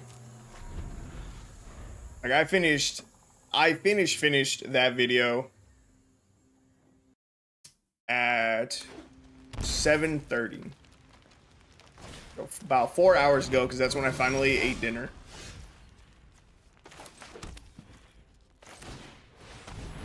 Yeah. 4 hours ago, I finished it, started uploading it to YouTube. Got uploaded. Still needed to process to HD, which is why I didn't go public until like an hour ago. Yeah. So I worked on it several hours last night, and then a lot of time earlier today too. But I'm really happy. I'm really happy with the way it came out. Oh, fuck. We're about to lose. Our opponent is still playing. We have no removal spells. They don't block here. They're minion of the mighty deck. And the reason why I said they're still playing, this means they have full combo in hand. They are about to pump minion of the mighty's power twice, getting it up to 6. They're going to swing at us and drop a free Terror of Mount Velis. I was not supposed to swing with Wintermore Commander there. I fucked up. I just threw the game. I knew what he was doing, and I didn't do anything to prevent it. I didn't pay attention to the fact that Minion of the Mighty has Menace. We could have survived. Barely. We could have barely survived. Although, we still would have died next turn anyway. Yeah, so he swings here. He gets a free Terror of Mount Velis. His attacking creatures have double strike. Terror of Mount Velis is big. But, yeah, we die. It's a really hard combo to get off on turn 2. I spent a very long time trying to get this combo out on turn 2 specifically. It's hard. There's a lot more games where I got it out on like turn 3 or 4. Damn. Unlucky. We just got cheesed by a perfect draw. And this is gonna hurt our stats a little bit. The cheese. Feels bad. But it is what it is. Oh yeah, you said you just got home from work. How has work been?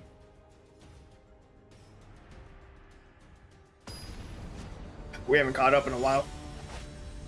How's it going?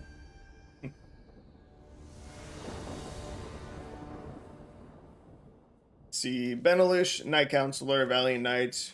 No 2-drop. Feels a little bit awkward, a little bit bad. But I think we'll still keep it. We'll finally get to see one of our rares. We get the Valiant Knight, so that's cool. We can see just how much value we get out of this. I have this in my Knight deck, in my physical one. I was a big fan of it. This is a budget card, not on Arena. But price-wise, Valiant Knight, it's got to be a really cheap card if I have it in my deck. Because my Knight deck, I'm sure I made it for like $10. I would almost guarantee it was like a $10 deck. That's not what I'll pull up. We'll look up on TCG Player real quick. See what the price is for that card. See, we have no turn 2 play, so this is time to play the Thriving Moor. I will select a blue, I guess.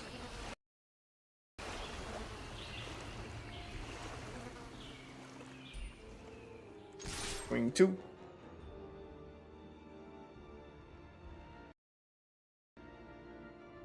There is a pre-release version of Valiant Knight. You know how much it costs? 94 cents. Yeah, this card is super budget. 8 cents, 11 cents. Yeah. Yeah, super cheap card. Alright, let's see. What do I want to play? Whatever I play probably just dies. I'm going to go for the Sunrise Cavalier. See if we connect with the haste. Probably not. Our opponent's playing Azorius Control. It's really boring. They don't want to do anything for like the first 20 turns other than board wipe. It sticks. That surprises me. Does it connect? That surprises me more. And they do nothing on our end step. Do they board wipe here? They're still running the One Ring. It's crazy. Okay, let us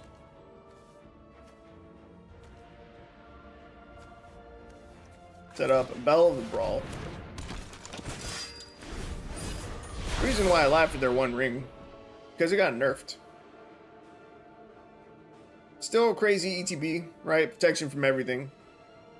Now it costs mana to use its ability, which is good. I'm glad that they nerfed the One Ring. This card's mad annoying. But, it tickles me. It tickles me that they have to pay mana for it now.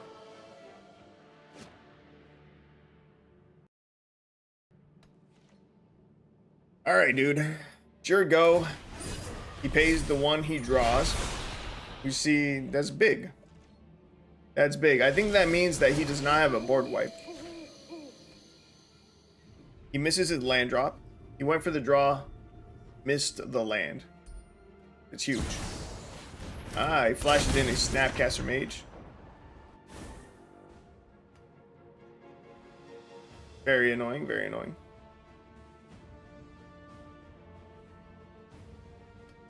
Did I click on Bell of the Brawl? I don't remember clicking on it. It doesn't say another creature, right? Whenever day becomes night or night becomes day, put a +1/+1 counter on target creature you control. I was pretty sure the game targeted Bell of the Brawl automatically. Maybe I clicked on it and wasn't paying attention. And it was probably the right choice, actually, with the Menace. And opponent scooped. Not sure why. As an additional cost to cast a spell, you may exile any number of white cards from your hand. The spell costs 2 less to cast for each card exiled this way. Exile target artifact, creature, or enchantment with mana value X or less. Oh. I think they just didn't have the mana to use this. Bitchin'. You know why they didn't have the mana to use it? Because they paid the 1 mana into the One Ring. That's exactly why. Got him. We won the game thanks to the nerf. That's what I'm talking about, baby. Because they would have had to discard 2 white cards. Or exile 2 white cards from their hand. I guess they didn't have it.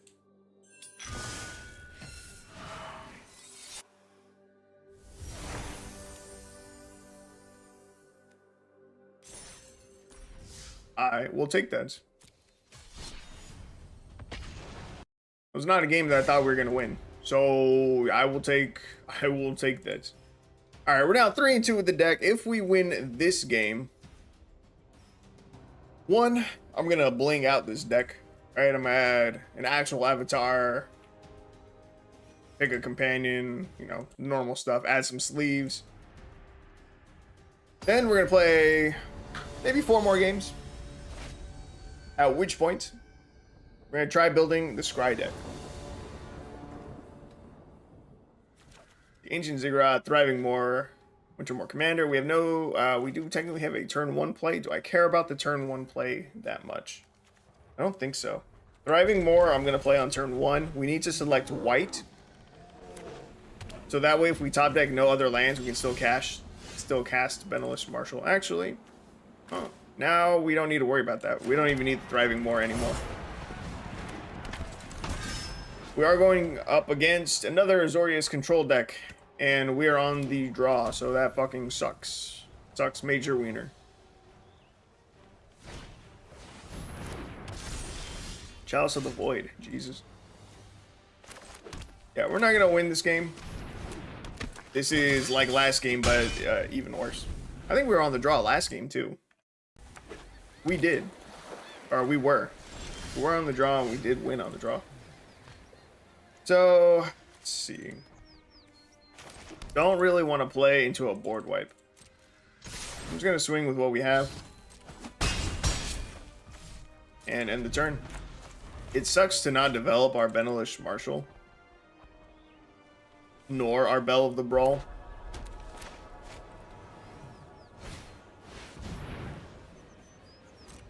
Deal from existence. Where's the battlefield? Exile target non-land permanent and opponent controls until seal leaves the battlefield. Okay. It's not a board wipe at least.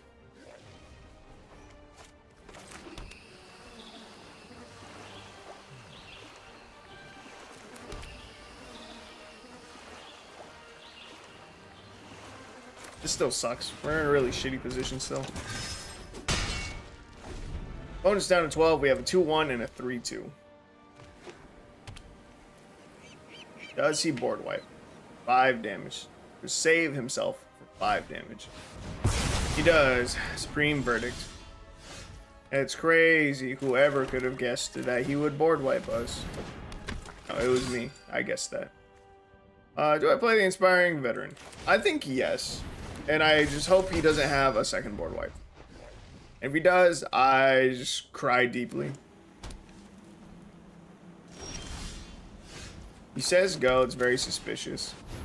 He could have Settled the Wreckage. It's not a board wipe that people run often. But it is something that is available in Historic Brawl. Or in Historic. A Ganjo. Okay.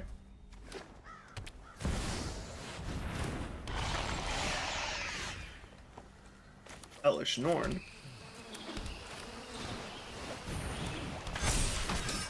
Elish Norn is big, so we say no attacks. Now, Valiant Knight, huge top deck here. Giving our stuff double strike for next turn might be enough to win us the game. We are going to draw a card and lose a life here. Oh god, oh god. That was a fucking misplay. Okay, kind of. We were saved by this Valiant Knight. Because I drew the card, we didn't have enough mana to use Valiant Knight's ability to give our things double strike. However, I think that's just a game anyway. Yo, I super fucking almost beat the game. Oh, we got the dub again. Let's go, baby. Oh my god. God damn, Azorius Control. Back to back. We're on the draw both times. And we won. Bro, the Valiant Knight into Valiant Knight. Huge. Absolutely huge. Absolutely massive. But yeah, I almost fucking threw. At the last moment, I almost threw because I was like, oh, we can just draw a card. No big deal. No big deal. It was about to be a big fucking deal if I threw game. Because they already had a Shark Typhoon on the field. They were probably about to start making a bunch of blockers. And we were going to struggle to get through for damage. Oh, yeah. Ah, damn it. I forgot. I was going to go back and then, throw on some cosmetics for the deck. So let's see if we can win this one real quick. Double Lords? That's crazy. All right, we'll keep this. We can rock with this hand. Let's see. Do I start with Swamp or no? No, I don't start with Swamp. Go here. Go Knight. Cast. You. Oh my god, we can't play the Inspiring Veteran. We need another land. We can play the Embreth Veteran. We can play Foulmire Knight. We need one more land that taps for any color before we can play our Lords. Or the Sunrise Cavalier. Oh my god. This might be bad. Oh god, they're Reanimator deck and they have a Trax in the graveyard. They can't block this that well, right? I think I have to go with the Inspiring Veteran. No, our board still gets fucked by Mutt. What if I sack this? I'm gonna drop the Sunrise Cavalier. And we're just gonna swing out.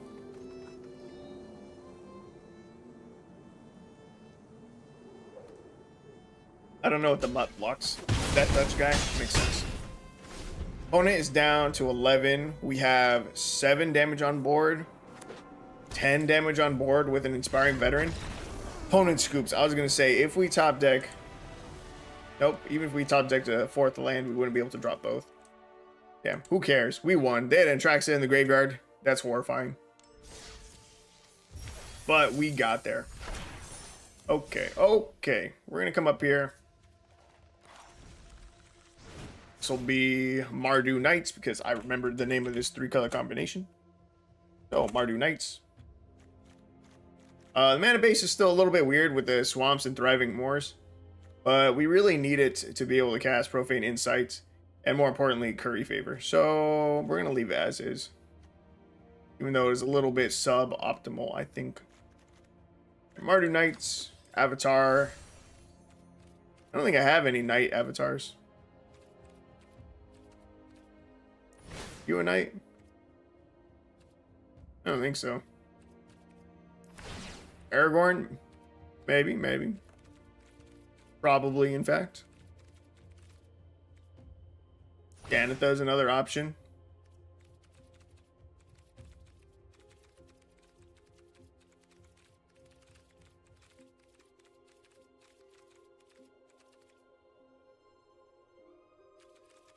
I'm gonna choose the Aragorn. Companion, let's see. You've got a weapon. Knights have weapons. I think this guy, the rare Urzen Soldier. I think that's our move. Soldiers are pretty close to knights. I think that's the move. And then all we need now is a cool looking sleeve. Something knight related. Something night related. What's night related?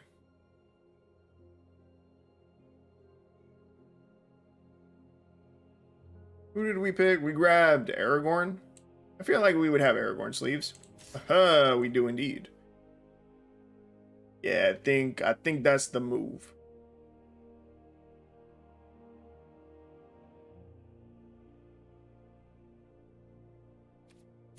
Confirm. Cool. Mardu Knights.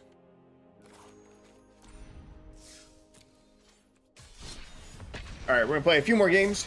That way I have content for YouTube whenever I do finally get caught up to this stream and make a video about this deck. I am very behind.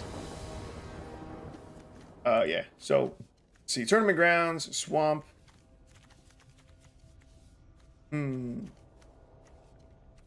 Actually, not too bad.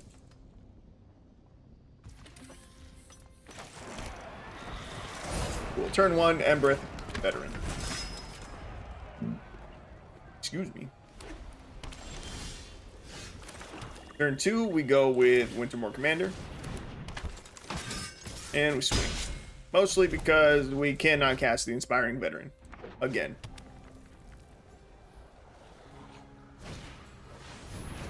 We'll play the Charming Prince. Okay. I bet they scry too. They do indeed. God, I'm so big brained. Alright. We have 38% chance of top decking a land. Easiest 38% of my life. We missed. That's not so good. I'm gonna play out the Foulmire Knight, so that way we're not doing nothing this turn. Wintermoor Commander will give Embereth Veteran Indestructible. And Wintermoor Commander is now too big for the Charming Prince to trade with.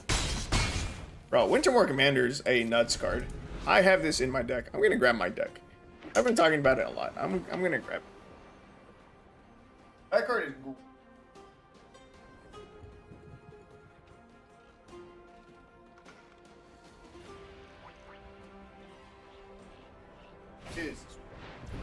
Wait, don't we have Josu Vest?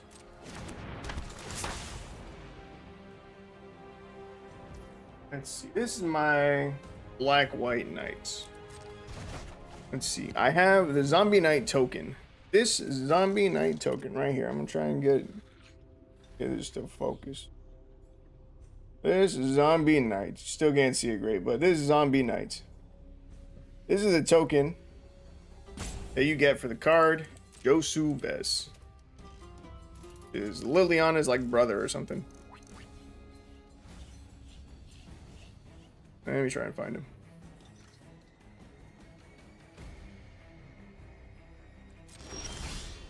Josu Ves is 2 and 2 black for a 4/5 zombie knight with a kicker of 5 and a black. So for 10 mana, you can cast this and kick it.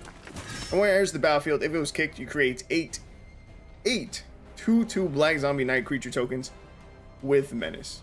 That's crazy. It's so much mana to put into this card. But yeah, I have a black-white knight tribal deck. Ooh, Etchings of the Chosen. Yo, that's a good ass card. Do we have that?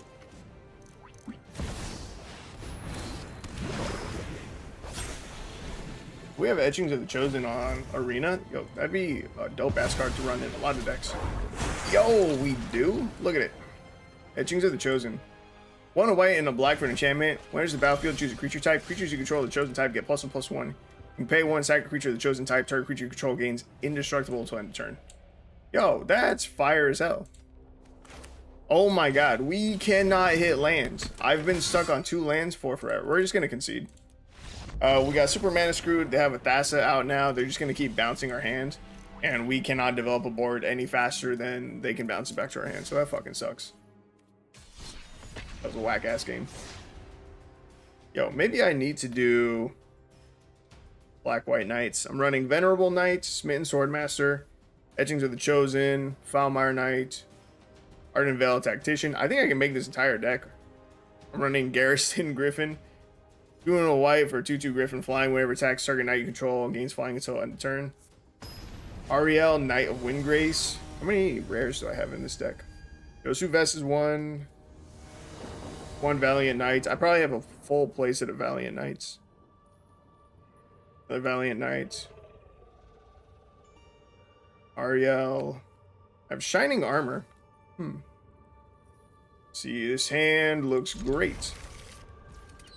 Bell of the Brawl.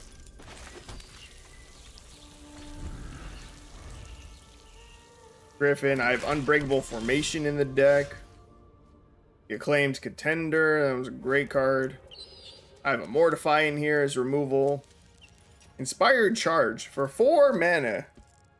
Creatures you control get +2/+1 until end of turn. Interesting. Very interesting choices. Okay, so this is awkward. We have no 2-drop except for our Lords, which also had no 1-drop to go before it. And our opponents played a Hive of the Eye Tyrant. I don't really want to play one of our Lords out just to immediately die. I'm not going to. Definitely some questionable cards in here. Yo, Sir Conrad the Grim. I didn't even think about Sir Conrad for this deck. I've got another Mortify, a D-Spark. Wintermoor Commander is foil. Look at that. I don't know if you can tell. Oh my god. Bro, I fucking passed the goddamn turn. See if you can see if that's foil. Can you guys tell? You see that slight foiling? There you go. Yeah. Bell of the Brawl, Smitten Swordmaster, Bell of the Brawl. Another Valiant Knight. I think that's 5 rares. Oh, 6 rares. That's not even that many. That's not far off from my budget decks. Driving more, I will select white. Now we'll play Inspiring Veteran. We swing a 3/2, they don't block, they take the 3. Right, I think I only have 6 rares in the deck, which is pretty damn good.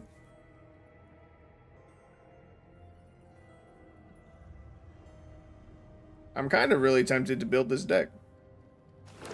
Oh no, never mind, that's 3 more rares that I just found. 4 rares. Never mind. There's at least 8. And honestly, as far as rares go, I don't think those are the most optimal ones.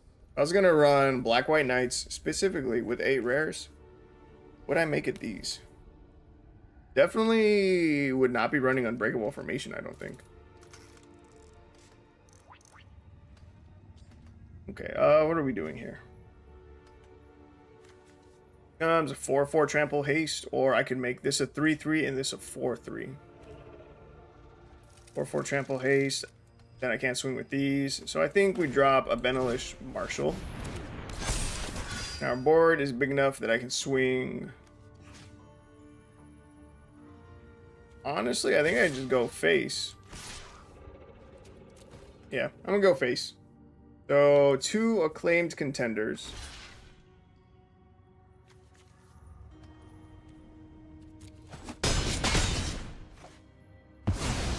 A full set of Valiant Knights. Then a single Josu Best, a single Unbreakable Formation, a single Ariel Knights of Windgrace. I think I'm gonna build this deck. Definitely could use some work. I guarantee this deck needs some work. But at some point, probably after the stream, I'm gonna build this deck. Okay, so we now only have a Benelish Marshal. Bit of a bummer. Swing it and a 4/4 trample haste. Seems decent. They can double block the Marshal. Yeah, they were ready for it. What's up, Kevin? Define the any deck in the title. Give me a deck idea.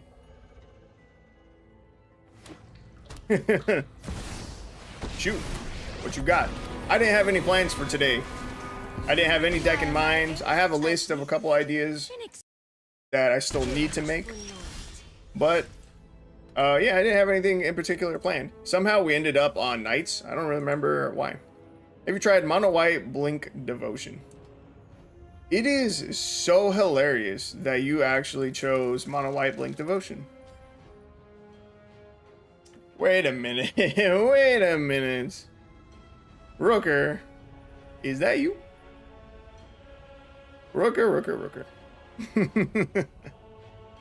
You are trying to pull a sneaky one on me.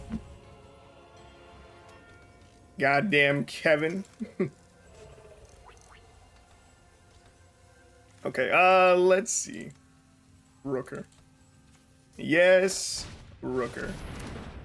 Let's see. No attacks. I don't think I ever asked what your last name was, Rooker.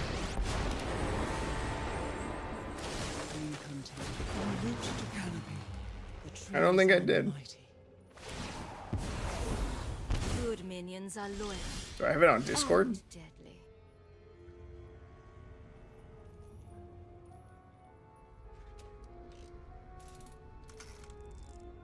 I'm gonna see right now. Let's see. 3 cards. Yeah, we're losing this match 110%. There's no shot we win this. Our opponent has way too much developed. We can't even find a 4th land. And spending an entire turn drawing towards a 4th land is not going to be enough to win us the game. So I think all we can do, the most we can do, is drop a Benelish Knight. Then a Marshal of Zephyr. 4/3. Menace, they have 6/6. I think I just say no attacks. This sucks. We are definitely going to lose.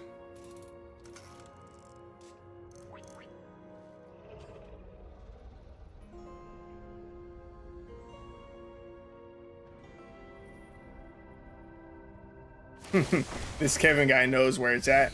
If you really want me to play it, Rooker, I'm down.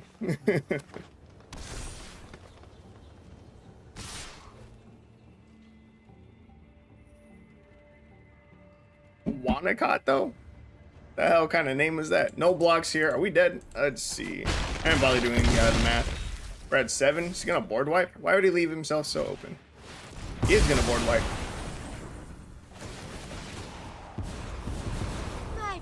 Subservience will. Yeah, fuck it. We'll just concede. Cannot be denied. Let me see what our stats are right now. With those 2 losses, we are currently 5-4 with this version of the deck. 5-4. It's all right. I'm not feeling it that much. Wait, Mono White Devotion actually sounds cool. All right, I was down for it. I'm okay with it. I'm kind of over the Knights. Oh, there is another deck idea that I saw earlier that is going to be cool, though. It is a Scry deck built around the new Elrond card. One of our opponents was running it. It was cool. In fact, I don't remember what his name was. Was it this dude? Did we beat him? No, we lost to him. No, that's not it. Right? Didn't we lose? I'm going to see if I can pull up his deck real quick.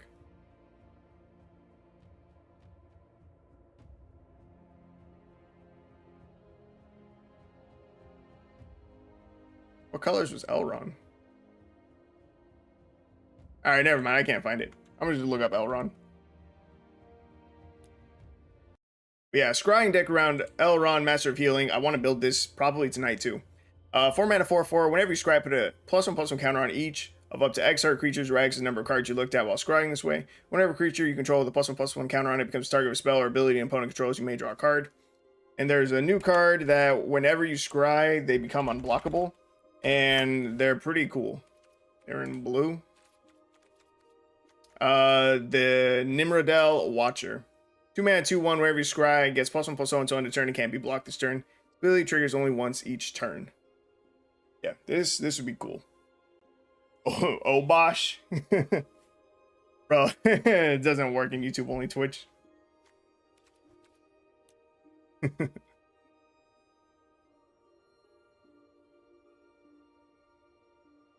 But alright, Mono White Devotion. So let's see. The first card I remember in here is Owl. Let's see. Reverent Hoplite. I assume we run a full set of. Do you bother running Daxos? I certainly want to. Let's see. I don't even remember what else we could potentially run. Do you run the Chimera? That'd be interesting. Daxos is sick. Obosh makes all odd mana cards deal double damage. Yeah, Obosh is interesting. As far as other decks go, I had a sweet Obosh list I sent in the Discord. No. We gotta do Devotion first. Do you have the Devotion deck on Discord?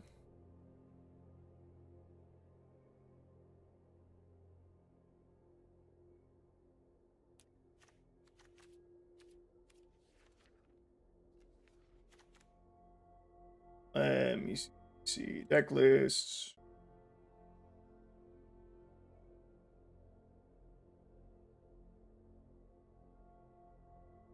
I do not see it.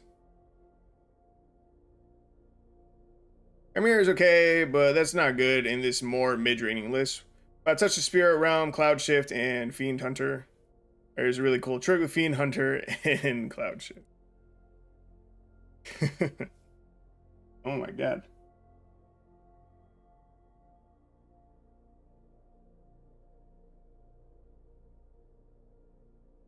Love Rooker. Yeah, okay. Alright. I was gonna say, bro, Rooker, are you just like all the accounts right now? Jesus. Alright, Cloud Shift. Yeah, we're gonna need a bounce effects Cloud Shift in easy day. Fiend Hunter is cool. I may be having a conversation with myself in 3 accounts. Jesus. Let's see. Fiend Hunter. Gotta boost your numbers, my dude. I appreciate it. Hey, you know what you need to do? I need you to check out the video that I played today. The video that I uploaded today. It's 5 Color Warriors. You don't need to watch it. I need you to check out the intro. Let me know what you think of it. I'm pretty happy with the way the video turned out. Oh wait, I can ban my own accounts with this one. It's an admin. That is hilarious.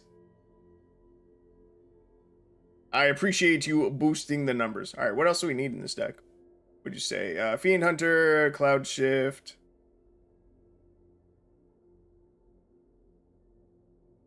What do we need? Let's see. I don't know. I assume you just run a bunch of draw in here too, right? Like I really want Spirited Companions in here. I'd probably be fine with can't even think of the name. 3-drop with the flying. When enters the battlefield, we get to draw a card. I really can't think of its goddamn name. It's the Angel. I use it literally all the time.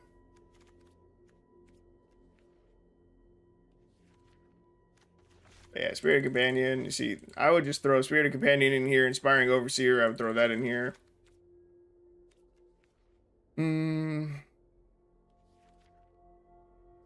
Probably run some like ossifications or something as removal.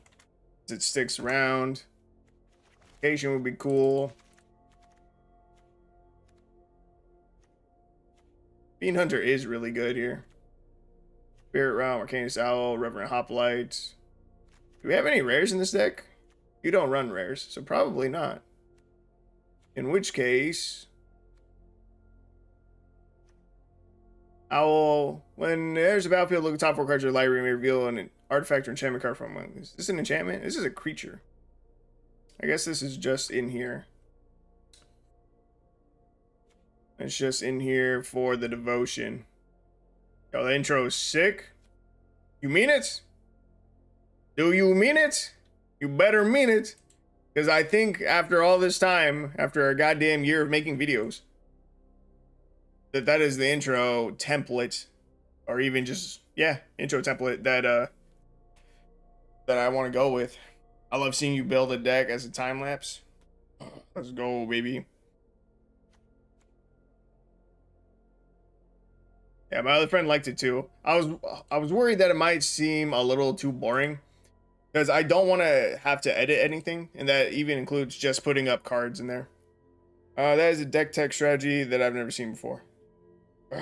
Let's fucking go, boy. We'll take it. What was the card that I was just trying to think of? Makes it easy to see what's important in the deck. Bet money. Yeah, I think with an intro like that, it'd be really easy for me to consistently get out videos, like on the daily from our streams. I suggest making the deck in the stacks view though. Like this? Is this the stacks view? I hate making decks like this. This is disgusting. Who does this? But, I mean, if you suggest that, I'm down for it. Yeah, that would be much easier to see. Okay. All right, I'm down for it. I'll try to get used to doing this. I hate making decks like that too, but it's much easier to watch. Okay. I will do my best to get used to building this way. I don't know why I hate building this way. Maybe just because this is the default. There's no downside to it being like this. In fact, I do see more as max as a 3 of. Yeah, you're right. I mean, here you do get to see. Oh, I guess the downside is that you don't get to see as many cards here. I was like, here you get to see the cards in your deck with, you know, a little bit of artwork. It's just a little visually better. But I guess you go from 10 cards to 7 that you can view at a time. Yeah, I'll get used to it. Right, I was gonna say Cloud Shift can go, and we can instead run Ephemerate. We can run Ephemerate in this deck. Oh god, I hate that. Okay, I just need to click it. I can't drag it. You said Daxos is a 3 of max, not necessary, and Legend rules itself. Yeah, okay. So, and make sure to add some Shefet Dunes and Gate to whiten the list. Right. Oh, yeah. I was going to cut out one more Daxos. I was going to look for the card that lets us look at the top 4. I can't remember if they spell it out or just do top 4. They do spell it out. I was going to look for... I want 2 copies of... Oh, I fucking hate it. I'm going to be so tempted to drag it in, but it's wrong. It puts it in the wrong spot if I drag it in. I want to run 2 copies of Militia Bugler. Help us find the Reverend Hoplite a lot faster. Arcanist Owl can not find the Hoplite, which is a bummer. In fact, what does Owl hit right now? Can hit Daxos, Spirit of Companion, Ossification, and touch the Spirit Realm. That's pretty good. Bugler can help us find Fiend Hunter. It's more removal, more importantly, and most importantly, can help us find the Hoplites. Combat Thresher is a great card in the deck too. Oh, it is. You know what? I will concede the fact that it's even better than Inspiring Overseer. Yeah, with the Ephemerate, it's crazy. Decent card gets found by Owl. Gets found by Owl and has blink synergy. Oh yeah, the blink synergy is sick. It's definitely better. We're gonna be a little bit vulnerable in the air. Oh, I guess we do have a flying blocker. We're not that vulnerable in the air. We have a ton of removal anyway. Yeah, combat thresher. Bro, why do these many cards in white say combat?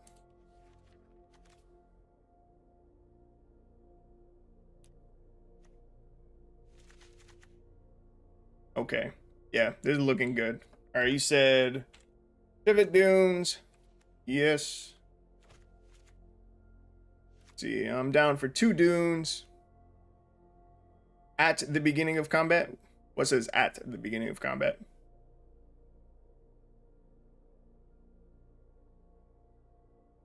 Why all those cards say combat, yeah. What was the other card that you said? Oh, right, the gate. Yeah, gate's a good idea. Don't mind me, don't mind me. What do you think? 2 apiece? That's probably enough, right? Our average curve, the average of our curve is 3.3. Yeah. We want to reach 5 mana. We have nothing that's really, like, tutoring our lands. So I think 24 is probably fine. Deck looks really consistent. I'm down. We'll do it. Alright, so we're only going to play this one a few times. Alright. But let's see. Mono White Devotion. And then we get into the fun stuff. Something new. I like Militia Bugler. Not my list, but a great ad. Yeah. Yeah, I think since we're only running 2 copies of Daxos, this is the right move. Mono White Devotion. That's lame. We're going to name this one White Power. Alright, White Power. Let's go.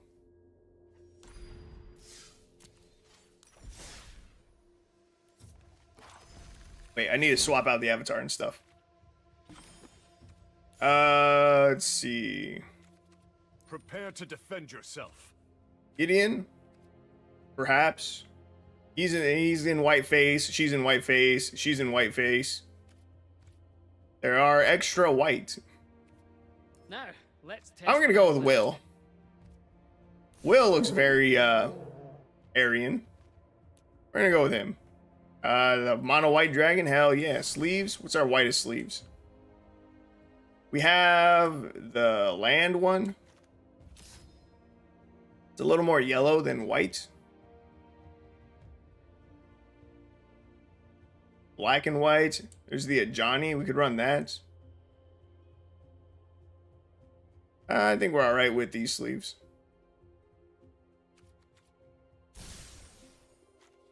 Done. Here, take 3 likes. I appreciate it. Will is a blue card, but I can't argue with the Aryan. I know he's a blue card, and, you know, even his crown is a little bit blue.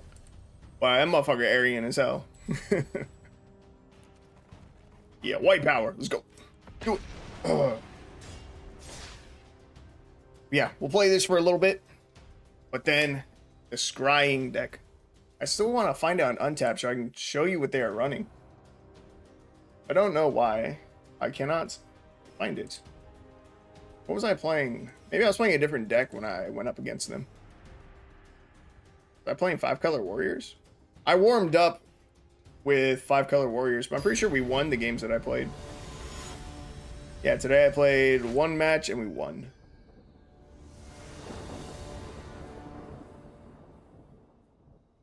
So where's my opponent's deck?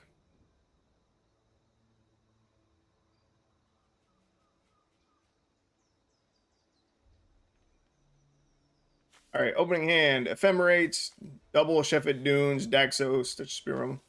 The Hoplite already. Say less. Boy, say less.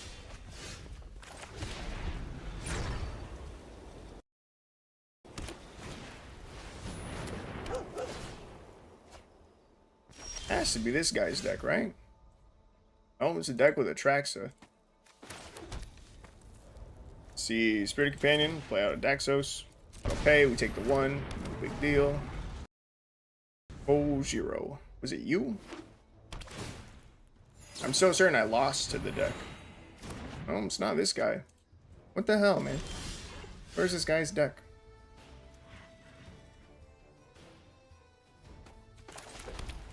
Let's see. I'm not really worried about Spirited Companion, so I think I will go with the Militia Bugler.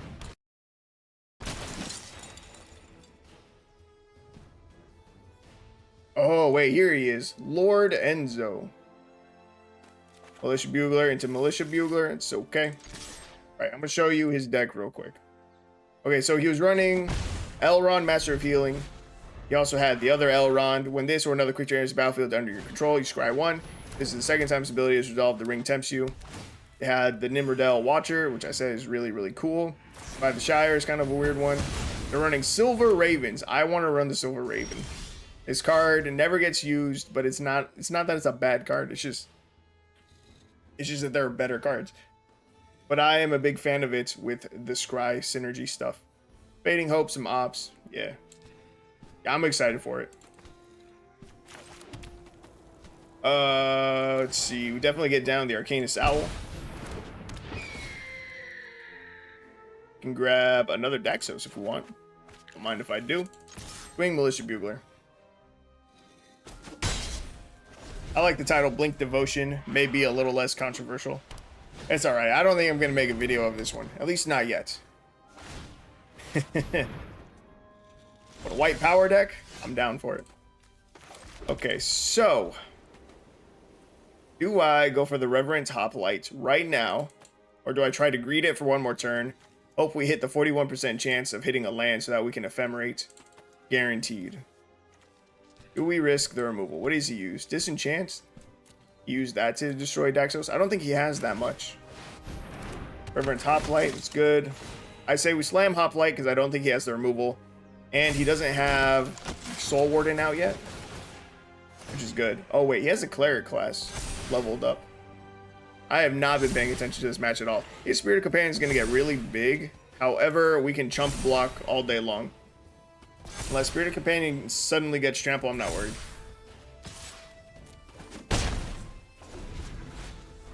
He's at 34 life. That is concerning. Target artifact or creature. I can't hit the Cleric class. If this was a borrowed time, I could get the Cleric class. I might need to swap out like 2 of these. Oh wait, we're fine because I can just get rid of the Spirited Companion. Man, I'm dumb. Don't listen to me.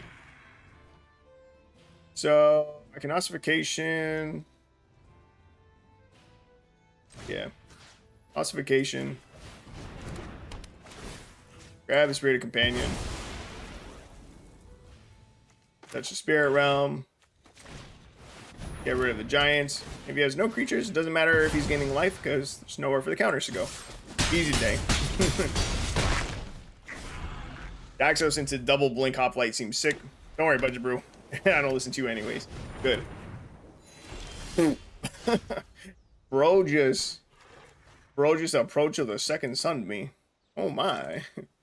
Approach of the second sun. So I could just drop another Hoplite. But the ephemerates with Daxos and doubling, it seems a lot cooler. I'm gonna drop a Daxos. We're gonna swing.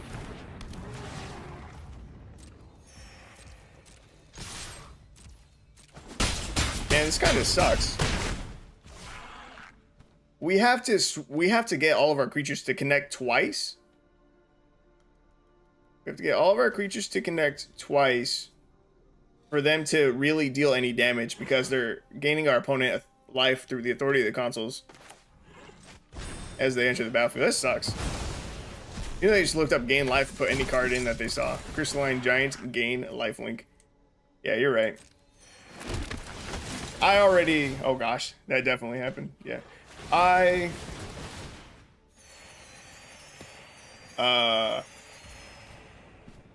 already forgot what I was gonna say. Oh yeah, that's one of the reasons why I shit on mono white life gain. They're not fucking hard. It's not a hard deck to play. I kind of respect the fact that they have the approach of the second sun. Like, that's different. That's something that most people don't run, so that's kind of cool. Still lame though. Still lame. Alright, Reverend Hoplite. Oh wait, don't we have the Shephet Dunes? Yeah, Shephet Dunes is gonna go fucking nuts. 4 mana to sack 1. So I think we do sack 1 right now. We'll sack 1 this turn. After our opponent gains a bajillion life. There's no shot that we activate 2 in a single turn. Another hot play. I think I'm good. Let's just sack 1 of these. Oh, we might need to hit 1 more land drop actually to use the next one. Swing in for a bunch of damage. Opponent's at 27. They're still 4 cards away from finding their approach. Hopefully they don't have a board wipe.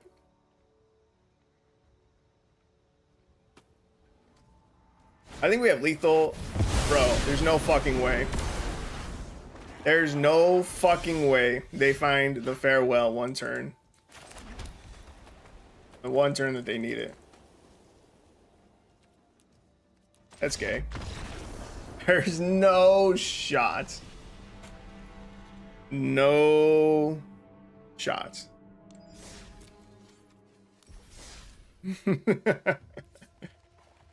Fucking mono white life gain. And I swear we only played them because our deck has white in it.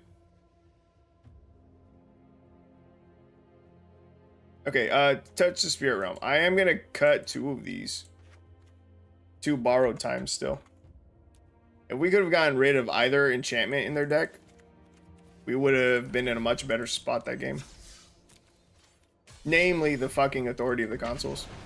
If that was gone, no problem. We win in time. Cutting our blink spells. We have enough. I either cut 2 Touch the Spirit Realms or I cut 2 of the Fiend Hunters. Because between the Fiend Hunters, Ossification, and then also the Touch the Spirit Realms, that's 12 creature removal spells. It's a lot.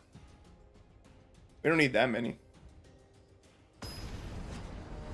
I know Touch the Spirit Realm can also hit artifacts. Let's see. Ossification can hit Planeswalkers. In which case, Fiend Hunter hits the least, but has the double white for the devotion, which I think is maybe better. And Nerds cut Touch the Spirit Realm. Bro, you're an absolute clown. Why do you have so many? Why do you have so many profiles? I too have a lot. I have a lot. I have a lot of emails. Like a lot of emails. I have at least like 7. Also, Fiend Hunter has goofy ephemerate strats. Yeah, it does. That's another good point. Yeah, so that's another reason to keep it over, I think, Touch the Spirit Realm. Do I want an Ossification either of these? Not really. Let's get a Spirited Companion here. We'll probably get rid of the Thermal Alchemist soon. But there's probably better targets. They could have like a Gutter Snipe. They could have, I don't know, Young Pyromancer. There's just better things that we can get rid of other than Thermal Alchemist. Shock, no big deal. Or if they do nothing, I'll get rid of Alchemist right now. Chandra's Incinerator. I respect them so much for running that card. No one ever does. I swear I am the only person I've ever seen run that card. And it's so good if it gets to live for a turn. Oh, man. You have more still? Bro, get out of here. You are a clown. Do we have life gain in this deck? Have anything with lifelink? No, I don't think so, right? Oh, Daxos can technically gain us life. So our face is starting to hurt a little bit. We're down to 11.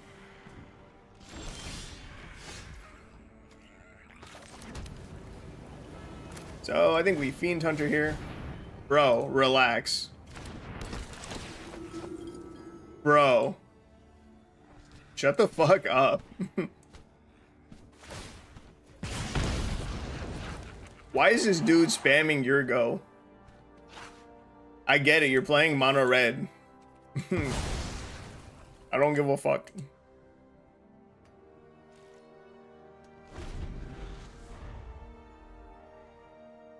Right. We might still lose this.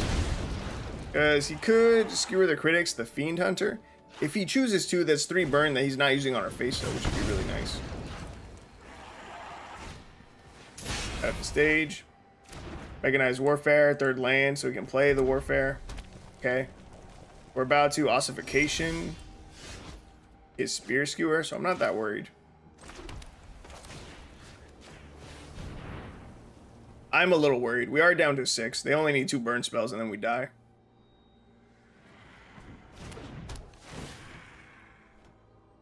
I need to find a Daxos. Daxos can help buy us time. It can help us stabilize. Come on, Daxos. 2 of in the deck. Easy day. We whiff. Whiff completely. Feels bad.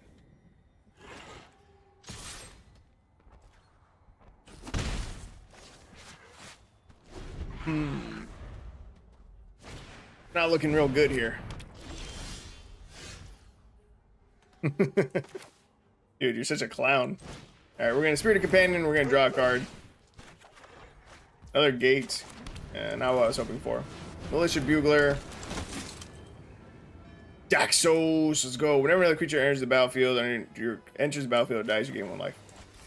Damn, it sucks that we had to bottom the Hoplite right now. If we got Daxos out first and then played the Hoplite, that'd be so much life gain. But we can Daxos next turn.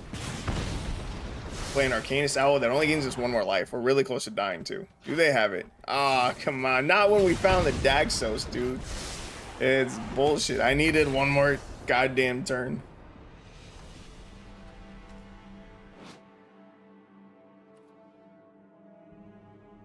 We found him. We found the Daxos. That guy was a tool.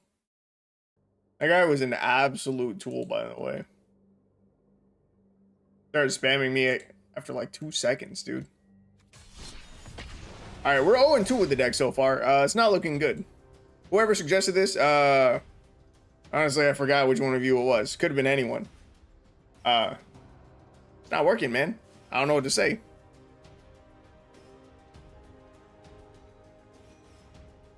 It's just not working out. That's crazy.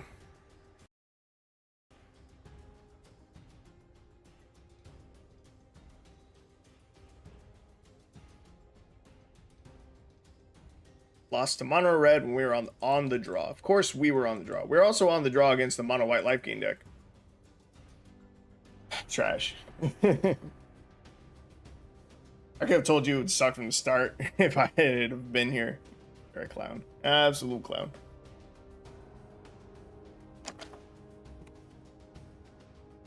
Alright, we'll play 1 more. And then... Ooh, what are you? Yeah, we'll play 1 more, and then we're going to do the scrying deck. Sir Alan, the Lion's Claw. 5 mana, 4/4. First strike. Whenever it attacks, other creatures you control get +1/+1 until end of turn. Inspiring Captain. 4 mana, 3/3. When it enters the battlefield, creatures you control get +1/+1 until end of turn. It's a pretty decent night.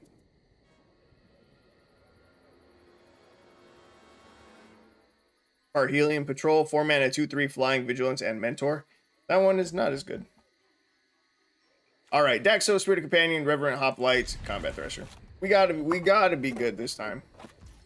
And we're on the play. We better not lose this game. No shot we lose this one. We're against a mono white life gain deck. Maybe we do lose this one.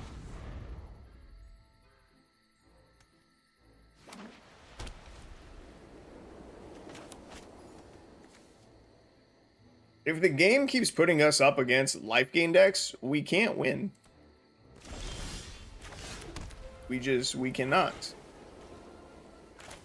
I guess we go for the Combat Thresher.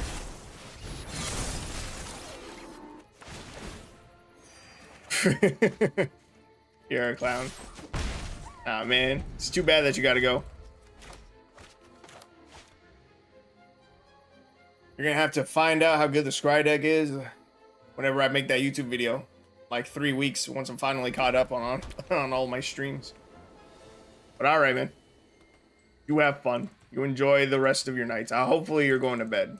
So hopefully you enjoy some sleep. Ruined Halo. Why? Why? It's not a real card. No one uses that. It's not a real card. Why would you run that? I don't understand.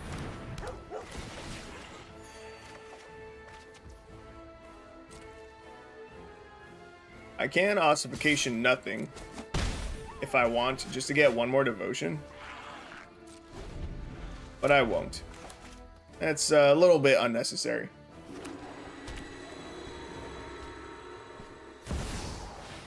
Followed hunting. A target, a great target for borrowed time. Let's get rid of that shit. The 2 of borrowed time in the deck. It's good. Does good things.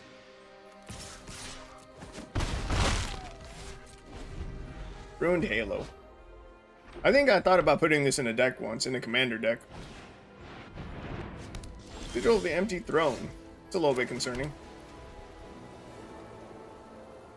Yo, Hoplite would be sick with the enchantment that gives you 4/4 angels whenever you would make a token. That would be kick-ass. That should be the rare for the deck. Fuck Ephemerate. That's what I need to do.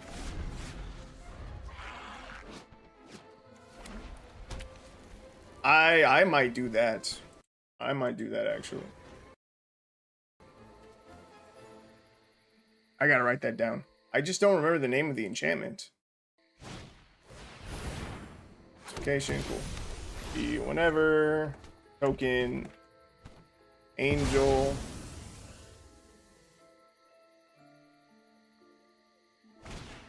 Not that one. Maybe it's not whenever.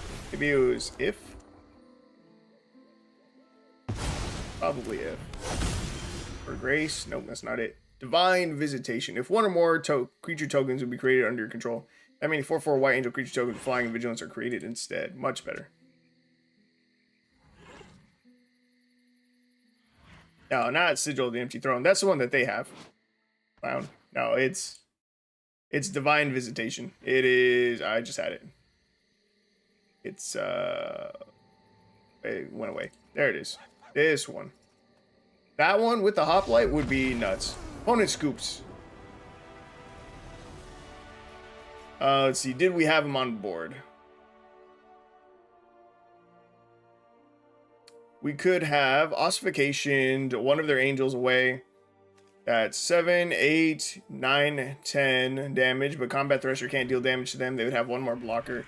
We would have swung in for 7. They would have been down to 3. We probably would have had them. So I'll take it. Yeah. Yes. I'm gonna jot that down for later. Divine Visitation.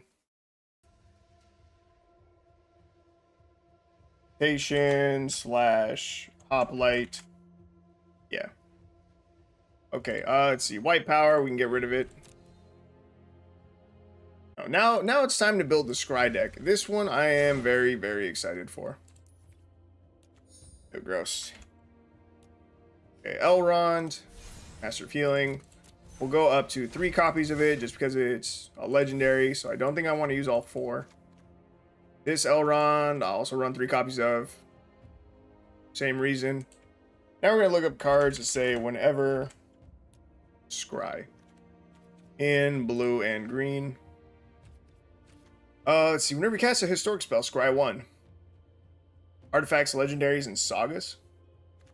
This guy, this is what we really, really want to see when we play this deck. The Nimrodel Watcher. 2 mana, 2/1. Whenever you scry, gets +1/+0 until end of turn and can't be blocked this turn. Ability triggers only once each turn. That is a little bit of a bummer, but that's okay. Let's see. Oh yeah, we do have one more rare, so let's take a peek at rares and mythics. I am trying to build decks in this view now. It was a suggestion from Rooker for YouTube videos. He thinks it would look a little bit better this way rather than having the normal list. So I am going to try to do it this way. I'm trying to make it a habit of building decks this way.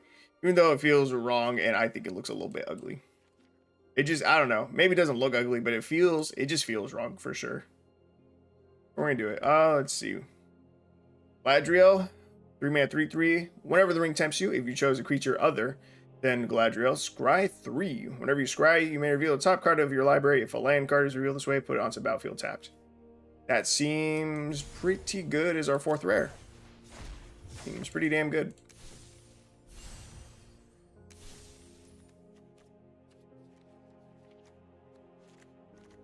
Okay, so now we go back to commons, uncommons. We look up.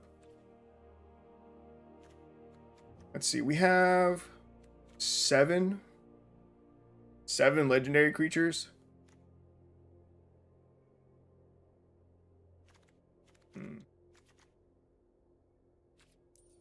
I don't know if it's worth running the Artificer's Assistant. There is another bird that I want to run. I think it's probably just better.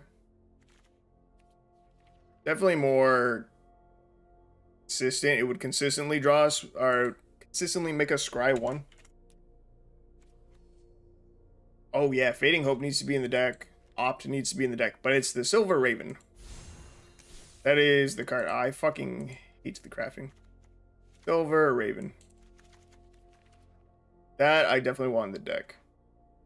This copies itself if we control a Planeswalker, Cleric, Druid, Shaman, Warlock, or Wizard. We have a bird, we have an Elf Scout, we have an Elf Noble, we have an Elf Noble, and an Elf Noble. So that's not super helpful. And Deliberate. We wanted... That target creature, scry 1, draw a card. Omen of the Sea, when it enters the battlefield, scry 2, then draw a card. Whenever you cast a non-creature spell, you may have Riddle Form become a 3/3 Sphinx creature with flying in addition to its other types until end of turn. I'm worried that we maybe don't have enough payoff for all of our scrying.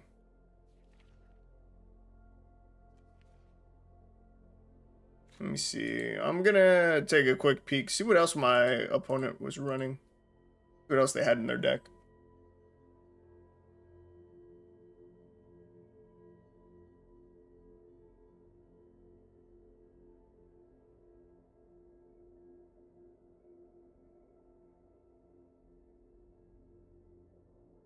This was the guy, Lord Enzo. He had the cards that we saw him play were Elrond, Nimrodel. He had Revive the Shire, but I don't think that card's good. Fading Hope, Opt, and Silver Raven. I already know I'm going to add Opt and Fading Hopes. Oh, God. So I'm just going to add all 4 of those already. Actually, the Fairy Seer is literally just a better version of Silver Raven. 1 mana, 1/1 flying, but on ETB we get to scry 2 instead. I don't know if we need both, so I'm going to swap out the bird for the fairy. It's just already better. That's crazy. Throw in 4 Ops because Opt is good. Our curve is super low. Damn. Yeah, I wonder if we just don't have enough payoff for all this scrying. Whenever, scry.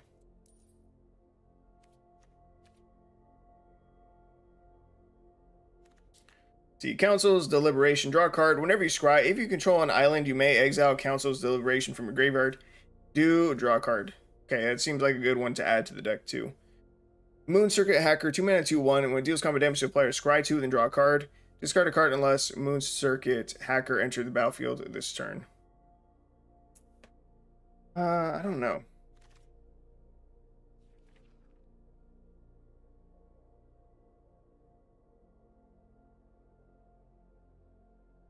See, whenever the Lookout attacks, scry 1.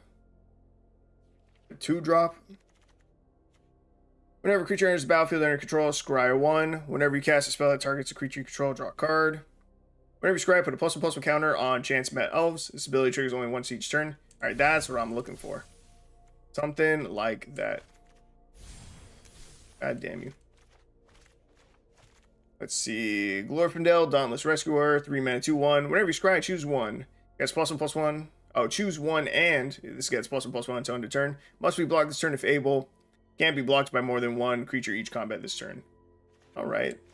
Seems like an easy, at least 2-up for the deck. Whenever you attack with one or more elves, scry 1. Our deck is almost exclusively elves, right? Cool. Whenever you scry, it gets +1/+1 until end of turn for each card looked at while scrying this way. You are a 4-drop. Okay. At least 2 of you as well. Whenever you scry, put a +1/+1 counter on target creature. At 2-drop. That seems really good. And whenever you scry for Legolas, counter of kills is tapped, you may untap it. Do this only once each turn. Whenever a creature an opponent controls dies, put a +1/+1 counter on Legolas. Legolas, I don't think seems that strong. Arwen is pretty nuts.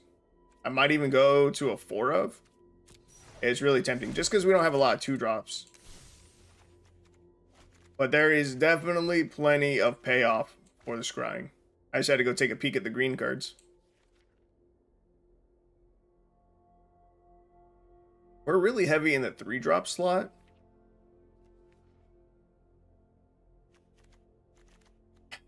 Council's Deliberation, we're going to get at least 2 of these, I think.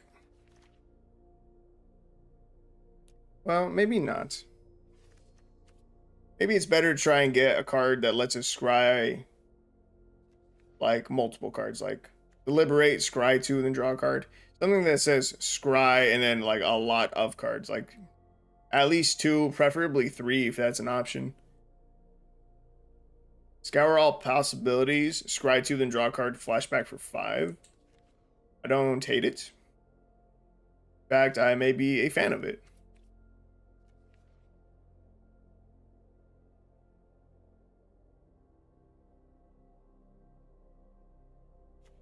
Is that better than Omen of the Sea? 2 mana flash when enters the battlefield, scry 2, then draw a card. You can pay 3 mana, sack it, scry 2. I guess using this ability for 3 mana and not getting the draw is probably better than trying to use this for 5.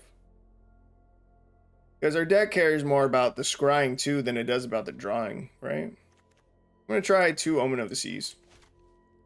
So 4 Fading Hopes, 4 Fairy Seers, 4 Ops, 2 Nimberdale Watchers, 2 Omen of the Sea, 3 Arwen.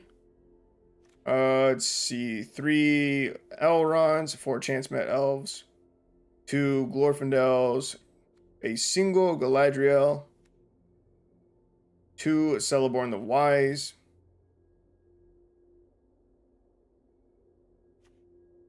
3 Elrons.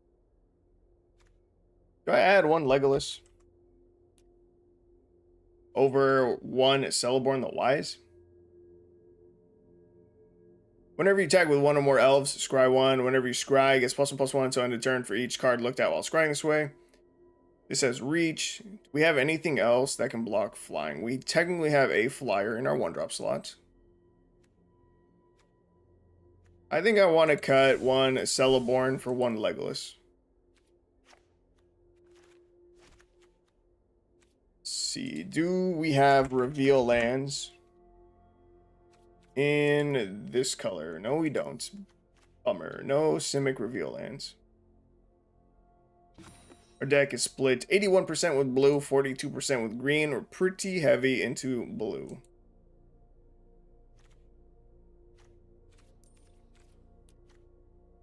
I think we're going to need some tap lands. I'm going to add 2 Woodland Streams.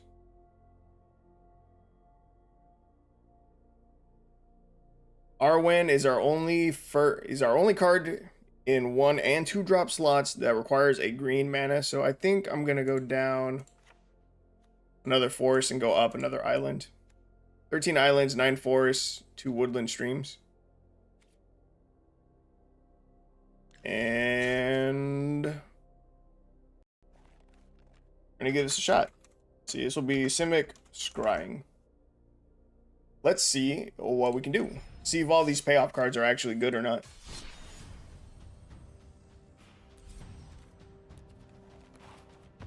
If we consistently find the unblockable card, we might want to run you know, the cards that say whenever the equipped creature or enchanted creature deals combat damage to a player, draw a card. We might want to run some effects like that. If we see the Nimrodel Watcher like a lot.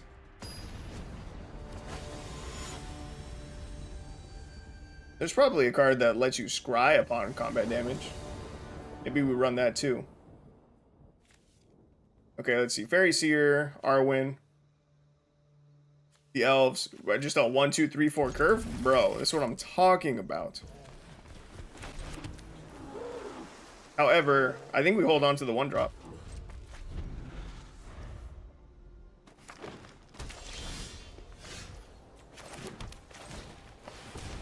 We want to get Arwen and the Chance Met elves down prior to our scry so that it actually gets value. So I think we hold on to the Fairy Seer.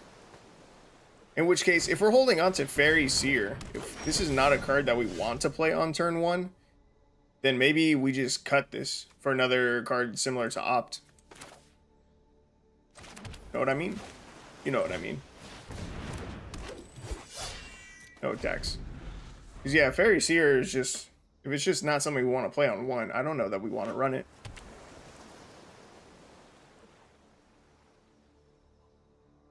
There's got to be another card like Opt, right? That lets us scry for 1 blue.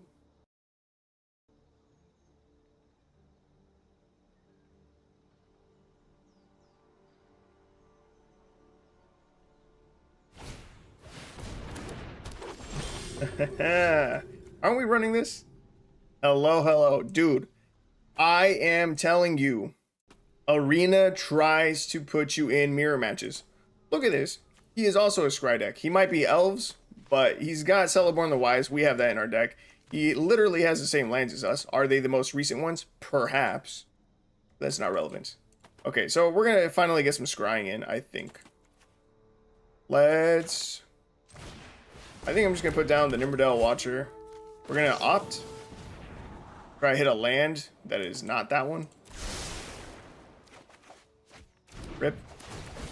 We get some triggers. Gonna put a +1/+1 counter somewhere. And we swing a 5/4. They probably don't block, they probably take the 5. Next turn, hopefully we hit a land. If we don't, then we can still just Fairy Seer. Actually, this scries 2, doesn't it? I think I keep the Fairy Seer in. I don't think we're gonna find a 1-drop that allows us to scry twice. I don't think there's an instant or sorcery that... Oh, actually... There is a card that does that. Chain of Memory. Target creature gets -4/-0 until end of turn. Scry 2. No blocks. That's pretty good. Liberate is a 2-drop. That lets us scry 2.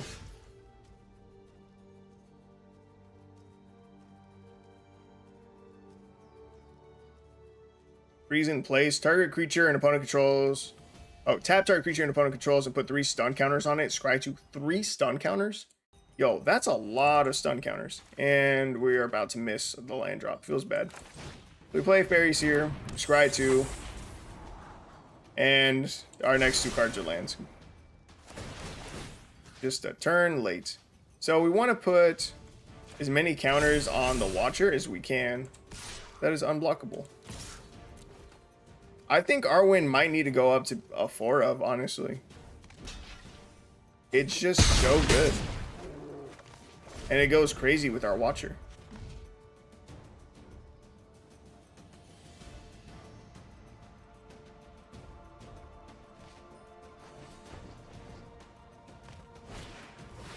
Okay, so I'm thinking what I do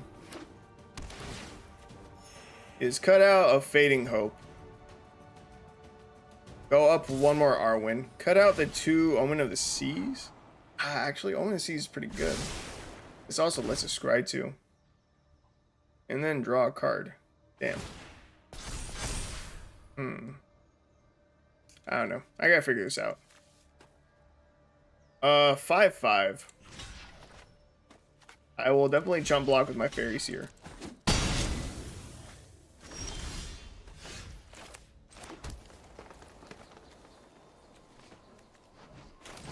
guess I'll play an Elrond. We don't get a scry this turn, which is bad. We can swing a 6/5 though. Chumps. Big deal. I think Arwen we want to be A4 of. Celeborn. Could I have played this? Whenever you target one or more elves, scry 1. I think I'd get rid of Celeborn. Celeborn's really, really slow.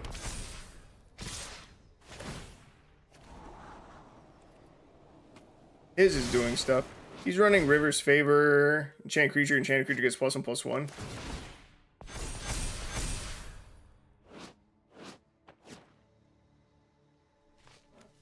See, whenever creature you control with +1/+1 counter on it becomes a target of a spell or ability an opponent controls.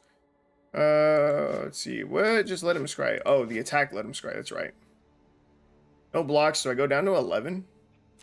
Fuck it.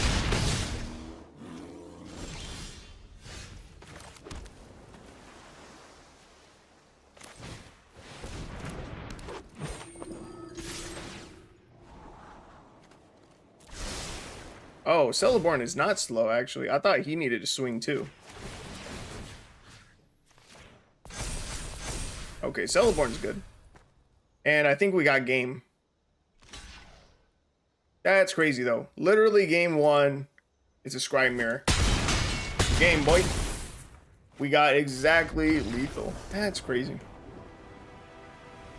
I think we were on the play. So we definitely had the advantage going in. And also, I really need to go pee. I'm going to go do that real quick. Were we on the play? We were on the play. I think that's why we won. All right, I'll be right back.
All right, let's take a peek at the deck. I don't like Omen of the Seas. I don't. It doesn't fit my play style. This, it's gone.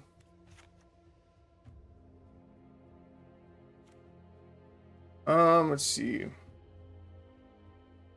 Whenever you scry for Legolas, it's tapped. You may untap it. Do this only once each turn. Whenever a creature an opponent controls dies, put a +1/+1 counter on Legolas. Here's Scry, put a +1/+1 counter on this. Triggers only once each turn. Whenever you Scry, choose one. Also gets +1/+1 until end of turn. Must be blocked this turn if able. Can be blocked by more than one creature each combat this turn. I think this maybe gets dropped down to a 1 of. I really want a 4th Arwen.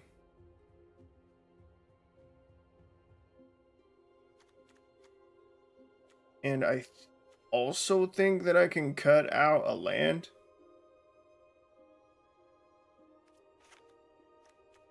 I'm going to cut a land.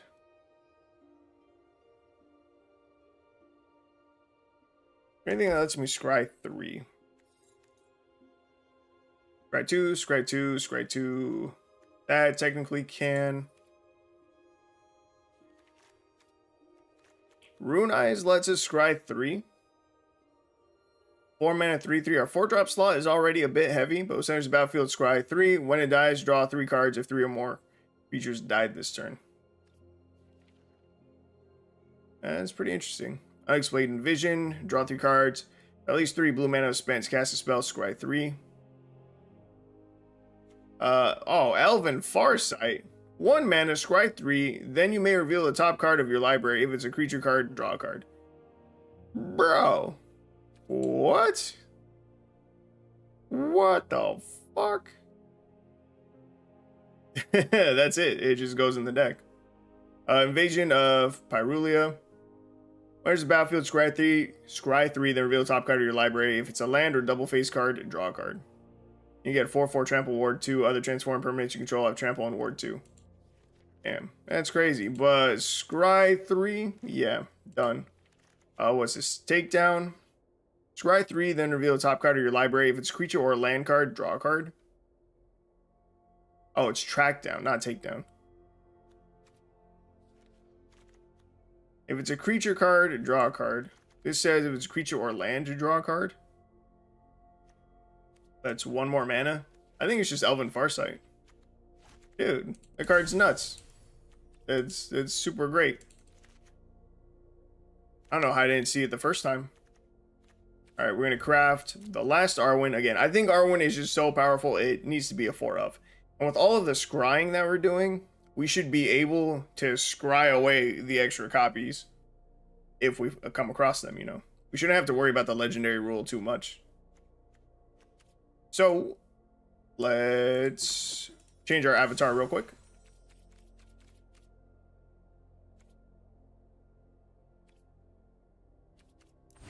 This Legolas, I think, looks super ugly. So, Galadriel. We have an elf. We have fairies. I think I'm going to choose the Summer Ent. Card sleeves. All the way to the bottom.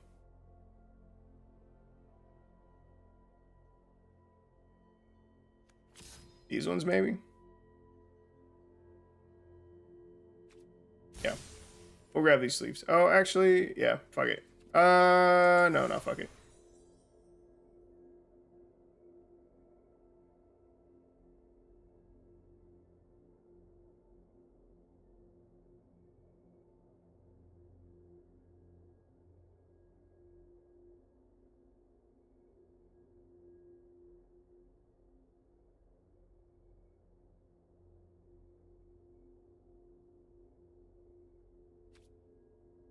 Yeah, fuck it. Alright, let's do it. Save and exit. I think this is much better. God damn, the Scry 3. That's super crazy. I wonder if I should have cut an opt for that. Like, bro, that's huge. That's huge for our deck.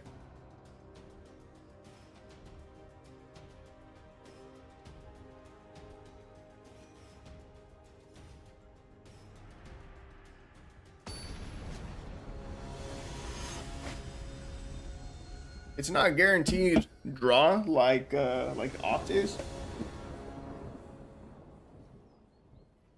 Again, our deck cares more about the scrying part than the drawing part of the card. Do we have a turn 1 play? We don't. That's okay.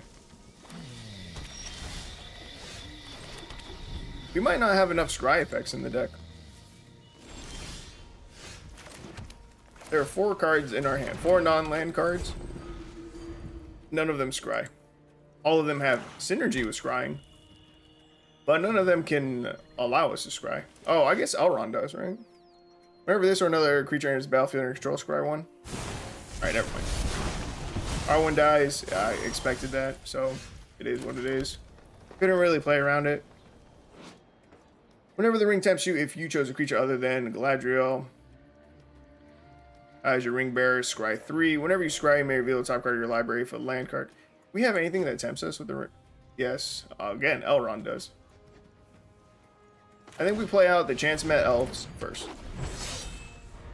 We hope they live. If they do, we play the Elrond. We play this Elrond, Lord of Rivendell. Right? Yes. We'll play Elrond, Lord of Rivendell. No, I play Galadriel?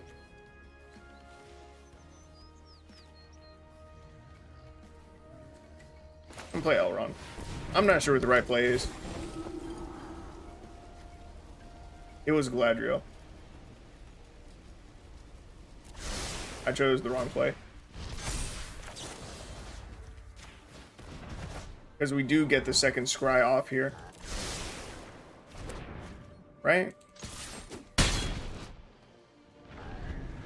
When this or another creature enters the battlefield under control, scry 1. This is the second time this ability has resolved this turn. The ring taps you. Oh, so he doesn't work off of scrying 2 times. You specifically need 2 creatures to enter the battlefield. We'll get rid of the chance met elves. I just tried to drink from a can that I did not open yet. Yeah, I think we have too many elves and not enough scry abilities.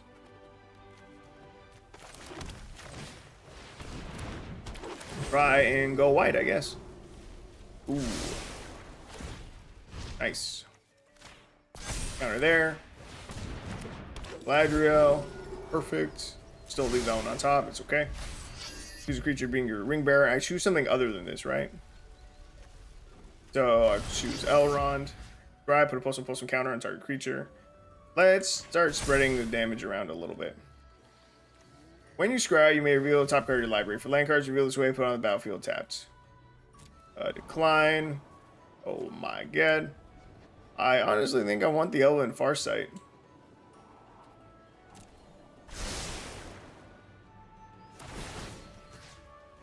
Counter here.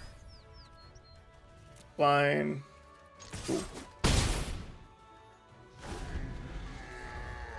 That is crazy. There's a lot to think about with this deck. Way more than I would have thought. Venerated Rot Priest. Good card. Passes Fall.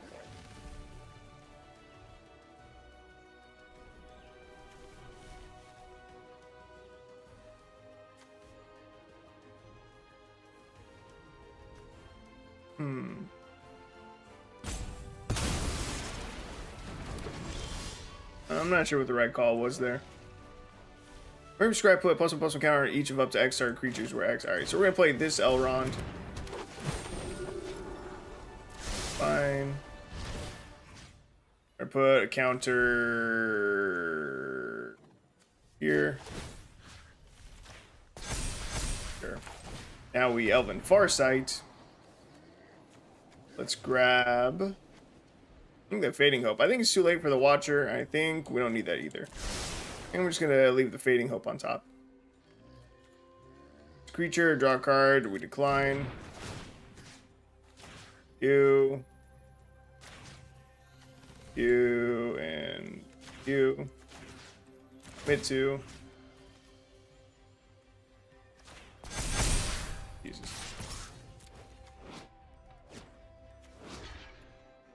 Oh, Elrond is worded differently than I thought. Whenever you scry, put a +1/+1 counter on each of up to X target creatures, where X is the number of cards looked at while scrying this way.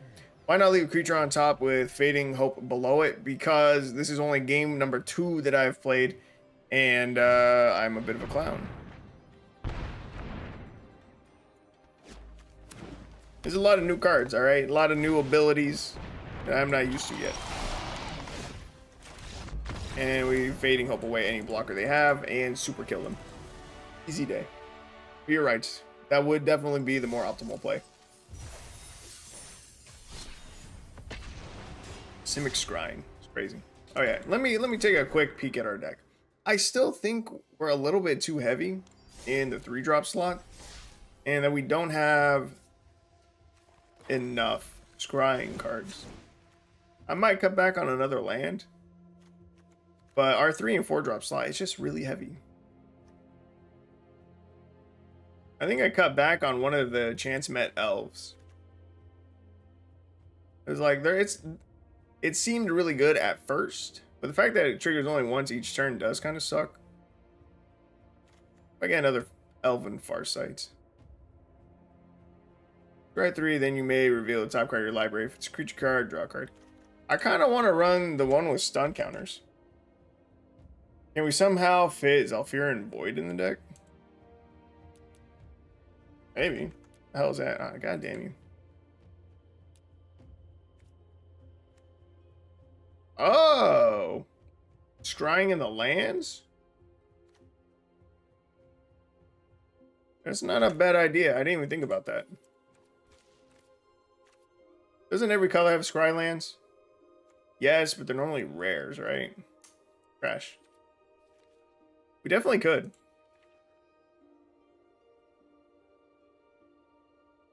Damn, see, like, Temple of Mystery, it enters the battlefield tapped. Bro, this should not be a rare card. That should be an uncommon. And that would be super perfect. Let's see. Void. Grey Havens. Enters battlefield. Scry 1. Tap, add a colorless. Tap, add 1 mana of any color among legendary creature cards in your graveyard. I think the Grey Havens is better. When enters the battlefield, choose a color. When enters the battlefield, okay, enters tapped. Oh, that's a rare. I don't know why I'm reading it. When enters the battlefield, scry 1. Tap, add a colorless, or we pay 1, tap, add 1 mana of any color.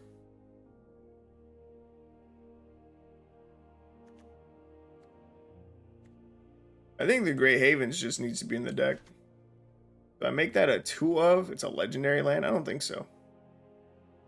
If I add the Zhalfir Void as well.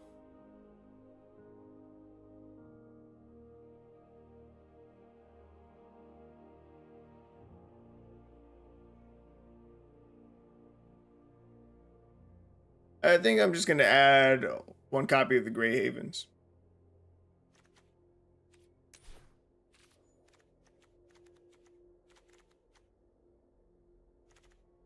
Then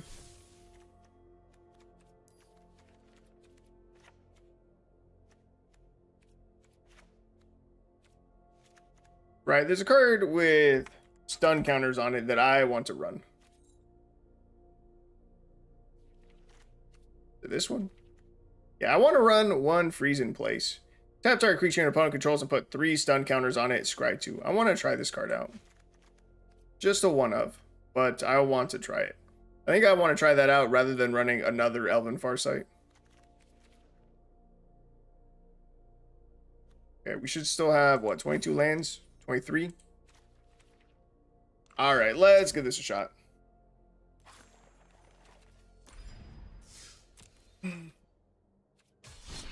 Simic Scrying. Oh, this is crazy. I didn't think they had printed this many Scry synergy cards. It's a lot. A lot. Not that I am complaining, but I was not expecting it.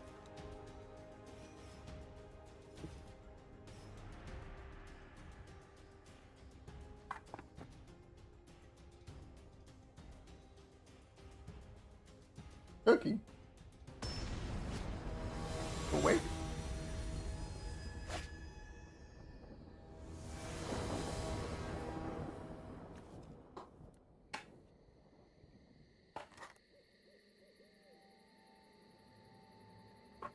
Alright, let's see. Opening hand. Fading Hope. Fading Hope. Fairy Seer. 2 Ops and a Chance Met Elves. This hand doesn't seem great, but in theory, we should be able to scry our way into whatever we want, right? Let's test out that theory. With this deck, I really think you should probably never have to mulligan. Like right here, we can Fairy Seer, scry 2. We can find a forest. Boom, there's a forest. In fact, let's see, do I leave Elrond here too? Shit, I can. I see no problem with it. Alright, see, we're fine. We're fine. We're all Gucci. We may just get run down by elves, though. There's a very real possibility.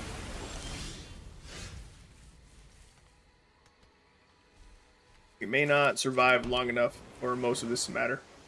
I say go, even though I don't like playing spells on my opponent's turn. Is what we gotta do. Moria Marauder. 2 mana 1/1 double strike. Whenever a goblin or orc you control deals combat damage to a player, exile top card of your library, you may play that card this turn. So it looks like we're going to Fading Hope the Battlecry Goblin. And then we're going to opt. Unless I'm greedy and I hold the opt. Now we have enough scry effects. We have enough scry effects. We're gonna opt. We'll draw the Elrond. Now we get down Chance Met Elves. I could get down an Arwen. Hold up another Fading Hope. I'm gonna get down the Elves. Instant speed budget brew moment. I hate it. Kranko, of course, that's what they gave haste to. Perpetual haste. Perpetual haste. On the Kranko. Like, it doesn't even matter if I bounce this back to their hand. They'll spend their whole turn replaying it, but it fucking sucks. I don't know what to do. I guess I'll put the Marauder back in their hand. Do I need another land? Kind of. More importantly, the Elves gets really big, but I want to put at least one counter on Arwen.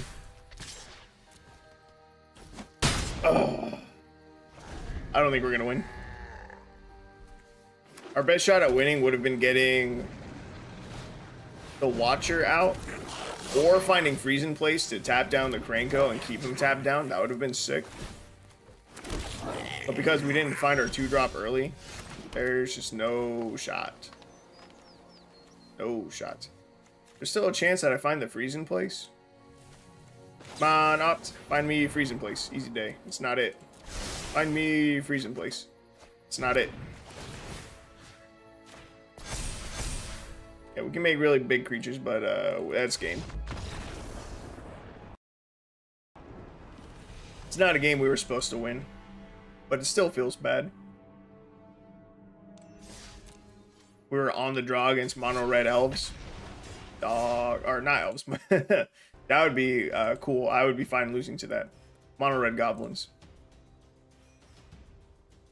Big yay.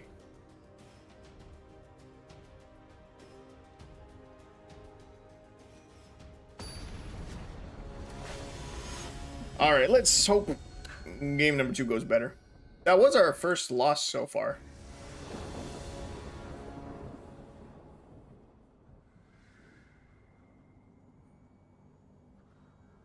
That's not too bad.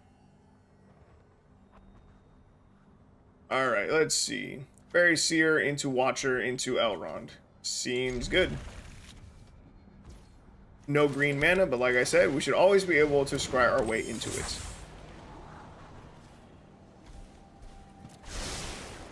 If we cannot manage to find a forest,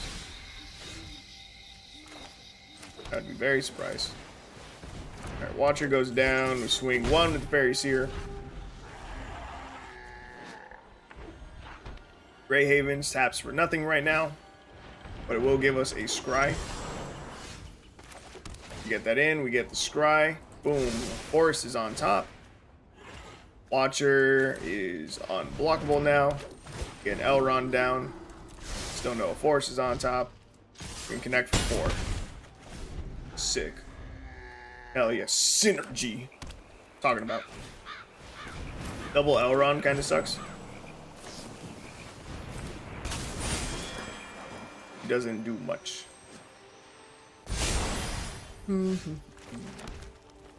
Alright, so it's Elven Farsight. So we scry 3, then we may reveal the top card of your library. If it's a creature card, we get to draw a card.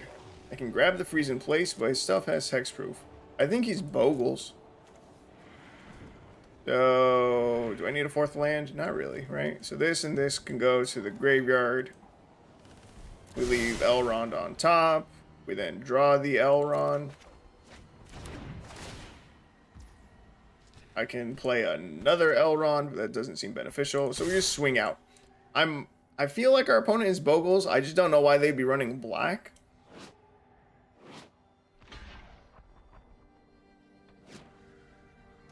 Maybe they're not Bogles. Maybe they're Mutate.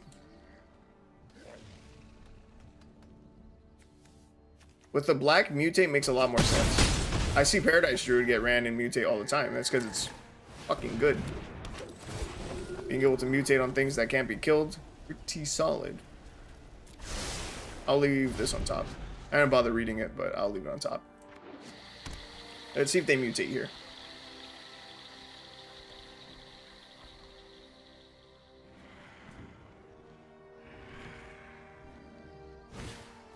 They do.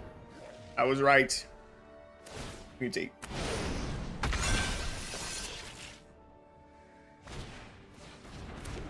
So this card actually is pretty cool against the mutate. And as a way to get around hexproof. Whenever we scry, we get to choose one. This gets +1/+1 until end of turn. And then it must be blocked this turn if able. Or it can't be blocked by more than one creature each combat this turn. So it must be blocked this turn if able. I guess we don't get to choose what blocks it. But we can force them to block with something.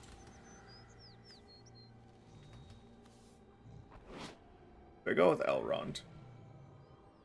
Whenever you scry, put a +1/+1 counter on each of up to X target creatures where X is the number of cards looked at while scrying this way. We'll get to scry once for sure. We can put a counter on the Watcher. I think we have to get Elrond down first. I don't need an island. A second green would be good though. I might need to make our mana a little more even. Swing with everything here. No big deal. Yeah, I might need a more even split in our mana base. We might need more green sources.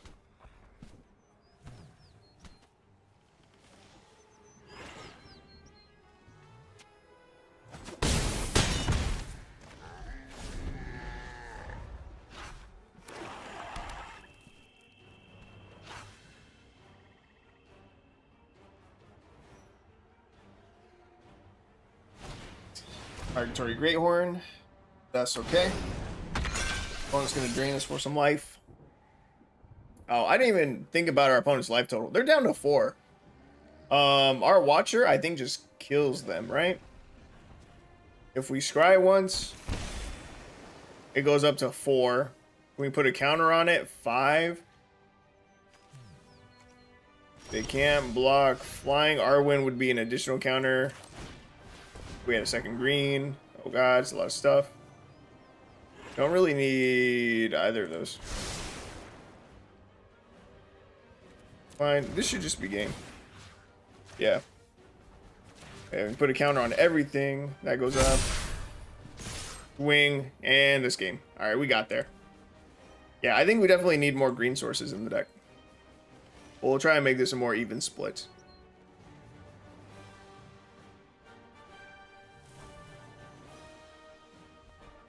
See, I can go up 2 more forests, go up to 9. That still leaves us 11 islands, so we're slightly more heavy. Budget Brew misses yet another free card in hand, but wins anyway. I scried away 2 cards, 2 legendary cards that we already had. One of which was in hand, one of which was on the field. Neither of which I could play prior to going to that combat because we didn't have a second green source. Whereas this forest would allow us to play Arwen and Glorfindel, both of the cards in our hand next turn. It was entirely deliberate.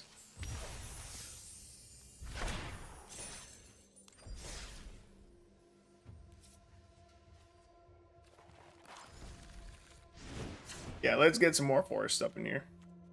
For you, cut 2 more of you, go up 2 here.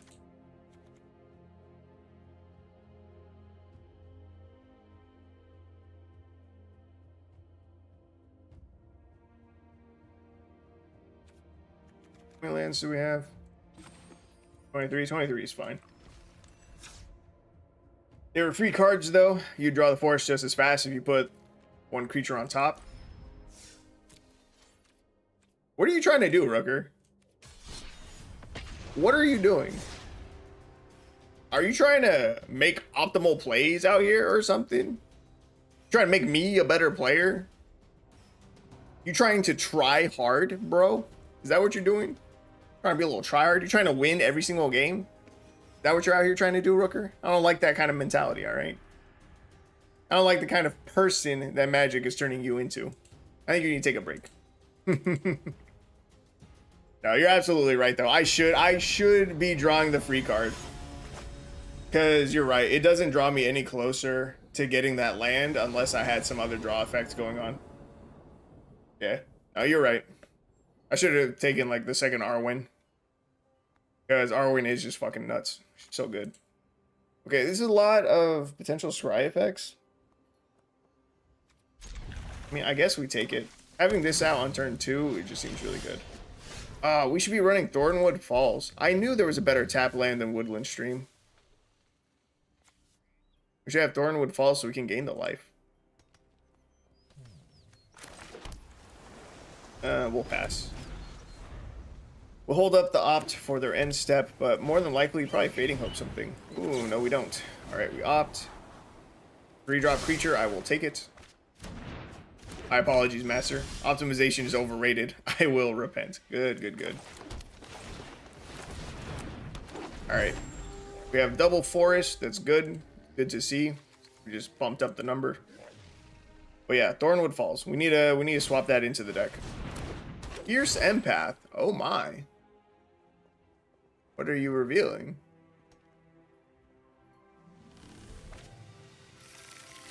What the fuck is that?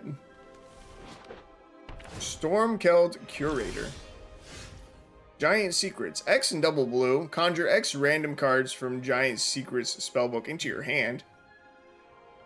And then it's a 6-mana 6/6. When it enters the battlefield, you may put any number of aura cards from your graveyard and or hand onto the battlefield attached to it. I was gonna say, why have I not seen this card yet? It's from Alchemy 24. Yo, I am so building a deck around this. That is fucking awesome. And their idea of using the Fierce Empath alongside it, also fucking cool. That's fucking awesome. Okay, what do I want to do? What do I want to do?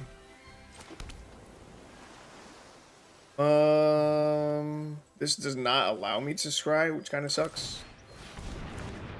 But I guess we develop it anyway, and we don't swing the Watcher because Fierce Empath has already done what it needs to do. So they would take that block. Damn. Well, this man's playing a pretty budget deck so far. Considers a battlefield, scry 2. Oh hey, we could run this in our deck. We could play Candy Trail. 1-mana scry 2, you can pay 2, tap, sack it, gain 3 life, and draw a card. Yeah, aside from the Dark Art Wastes, my man's deck is very budget friendly. The Tranquil Coves and the Thornwood Falls. I fuck with it. Yo, Baked Blue, you're fucking... He's out here cooking, man.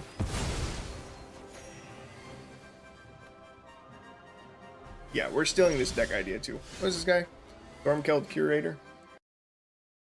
Writing that down.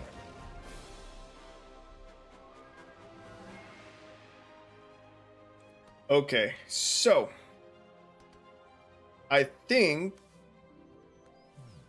we start with the Elven Farsight. Try to find a creature. None of these are creatures.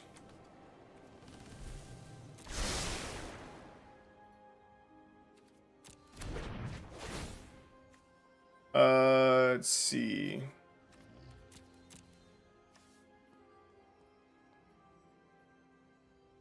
Must be blocked this turn if able and gets +1/+1 until end of turn. I want them to block me? Not really. Can't be blocked by more than one creature each combat this turn. They're the same. We revealed an Elven Farsight. I can draw that right now if I want to, and I might as well. I was supposed to play the Force.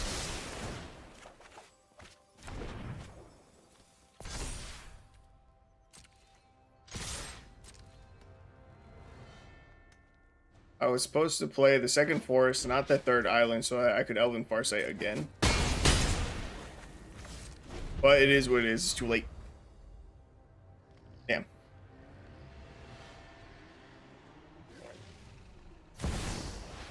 Kinnan. Okay. Big deal. Let's get rid of Kinnan. Arwen. Beautiful. Beautiful top deck.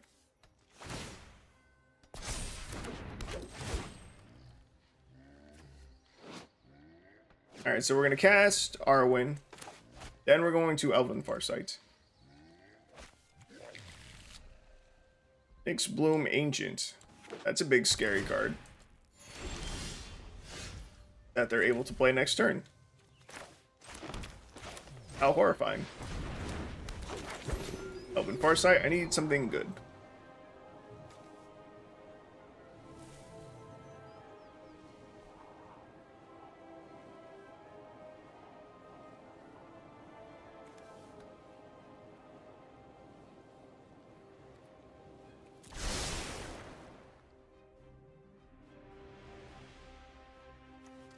I was supposed to get the free creature.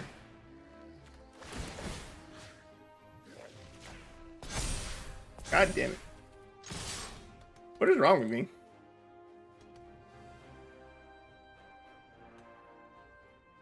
We just went over this. My real debate was whether or not to leave Opt on top, because I didn't know if I wanted to. But I did. 3-card garbage disposal. Getting fed. Yeah, it is. I don't know what's wrong with me. Next turn they get to play really big stuff, and I'm very scared. So I need this Opt to like go ham. Elrond. I mean, I can play it. Is anything gonna let me win this game though? I don't think so. I might as well draw the Elrond. Not a bad card. Can't be blocked by more than one creature each combat this turn. You. As many counters on the Nimrodel Watcher as we can.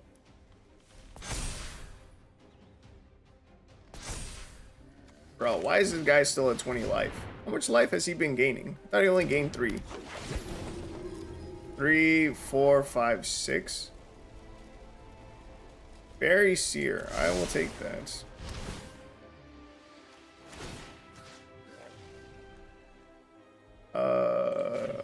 Watcher. Berry Seer is 2 more Scries. It seems good. And fuck it. I'll play out the island. Won't try to lie to our opponents. Won't try to fake them out. I ain't gonna bluff nothing. Let's see what you got. Alright, what does Kinnan do? Kinnan does crazy stuff, right? Whenever you tap a non-land permanent for mana, add 1 mana of any type that permanent produced. Yeah, Kinnan does crazy stuff. And pay 7, look at the top 5 cards of your library. You may put a non-human creature card from among them onto the battlefield. Put the rest on the bottom of your library in a random order. He's got some pretty big stuff in his deck. It's coming real soon. I'm sure he's got other big things in his deck. I really want to play with the Curator. The Curator seems like an incredibly cool card. I didn't even look through his entire spell book. But like, a lot of these just seem really good. Getting a bunch of these onto the Curator for free would be nuts. Okay, so I can pay 6 mana to scry 2, or I can pay 1 mana to scry 2. I think I'll pay the 1 and get a flyer.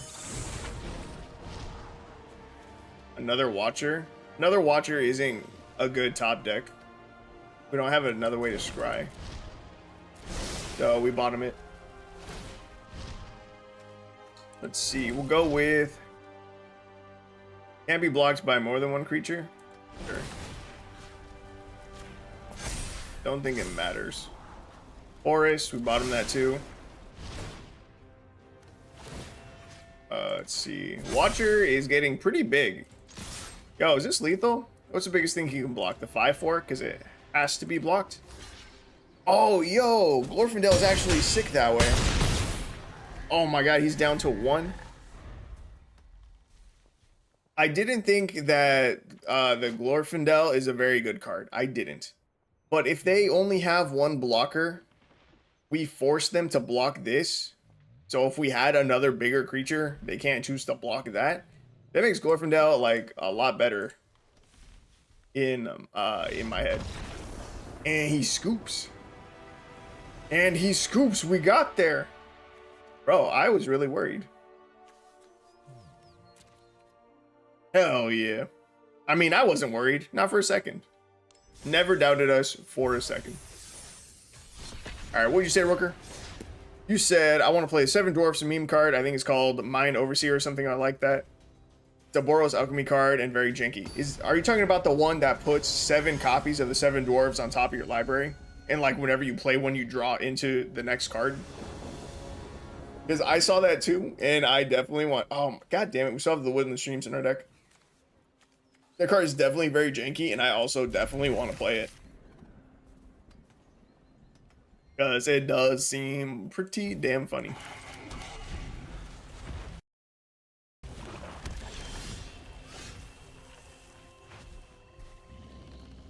Yeah, that one? Yeah. I am down for it. Ooh, the Watcher on turn 2. If this doesn't die, we're in a very good spot. Rat Colony. That's not a kill spell. It's not removal. Okay, so what's next battlefield? We don't get a scry. It's fine. I'm gonna play it out. No attacks. Next turn, I think we Fading Hope one of the rats. He's gonna swing with this rat.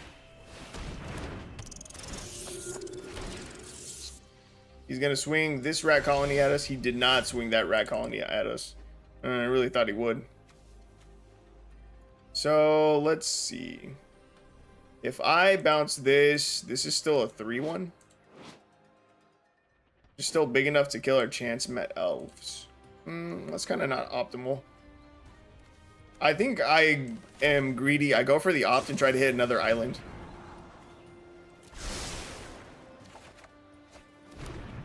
Never punished. Do I play the Glorfindo?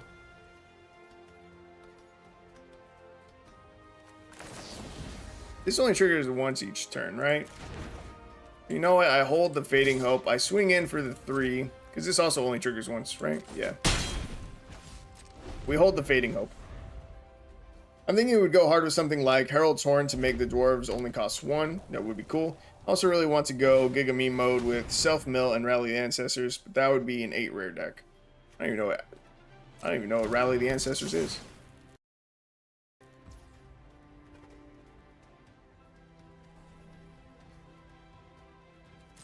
Resolve.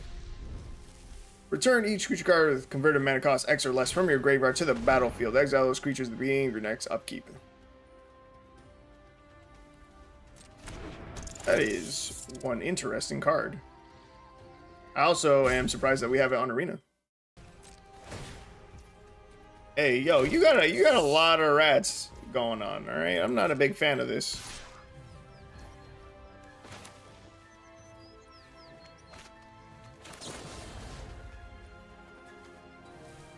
Honestly, part of me wants to just eat this rat colony. I'm gonna eat it.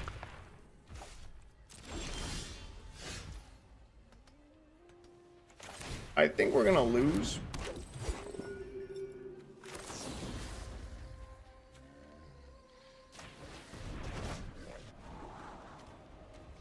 It's not looking real great against the rats.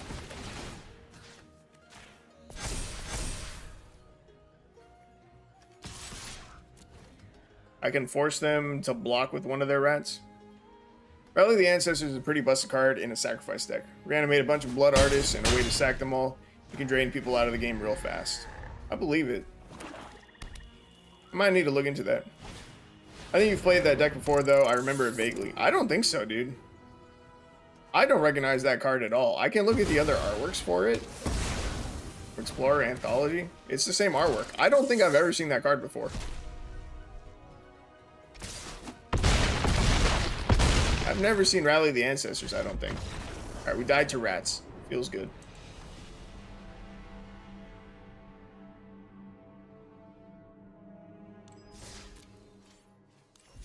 You're gonna post a list in Discord? That's fine. Right, so you know what? The fact that you mentioned the fact that... Jesus. You mentioned the fact that it would need to be an 8 rare deck.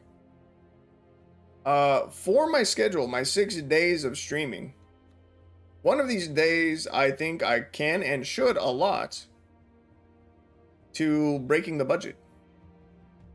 break the budget. We take the decks that don't work. We take or any other idea, and we increase the amount of rares. Try to keep it as low as possible to make it functional, but boost up the rares. And I also think the name "Breaking the Budget" is I was about to say I like the name "Breaking the Budget" because I want to have every day of the week dedicated to something. I want it to be planned out already, and then I want to have a thumbnail for each stream of that day. You know what I mean? So like a regular budget brewing session will be different. We'll have a different thumbnail for the stream than, you know, our breaking the budget day. And we can still do historic brawl as another day. And I do want to get back into ranked. I hate ranked, I really do, but I think I want a day where we try and get to mythic. I think I need to get up to mythic, and then if I only have one day a week that I'm playing ranked on stream, that's only 4 days total in a month.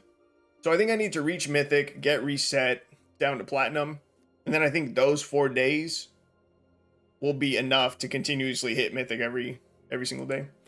Artisan day. Artisan. I don't know about Artisan day. All right, did I tell you about Wilco's challenge on the Discord? You had mentioned one a little while ago. I don't know if I still remember it. Right, Woodland streams needed to come out, and I needed to add. I already forgot the name. It's Thornwood Falls. Need to add Thornwood Falls into the deck. Right, this deck, how are we doing stat-wise? We're 4-2. That's pretty good. That's a pretty decent win rate. Pretty damn good. There you see here, Fading Hope. Fading Hope. I keep adding a D to Hope.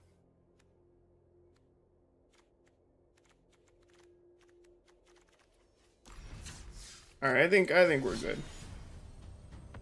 Play another game. Anyone who wins with an Artisan deck from Diamond 4 to Diamond 1 and Best of 3 Historic will get sent their deck and paper. Oh yeah, you did say that. Just from Diamond 4 to Diamond 1? Bro, have you been grinding that shit? So you just have to reach Diamond 1? Do you have to make it... So do you have to hit Mythic? Or is it just reach Diamond 1 and then they call it there? Or is it that you have to use an Artisan deck throughout all of Diamond 1? I would assume you don't even need to hit Mythic. Bruh, what the that's not even a challenge. Get out of here. It'll take time, but that's not even a challenge. Alright. We can do that. Oh god. I'm gonna have to grind so much ranked. I'm gonna need more than 4 hours. If you use the Artisan deck all the way from Diamond 4 to Diamond 1, you win. Alright, so easy day.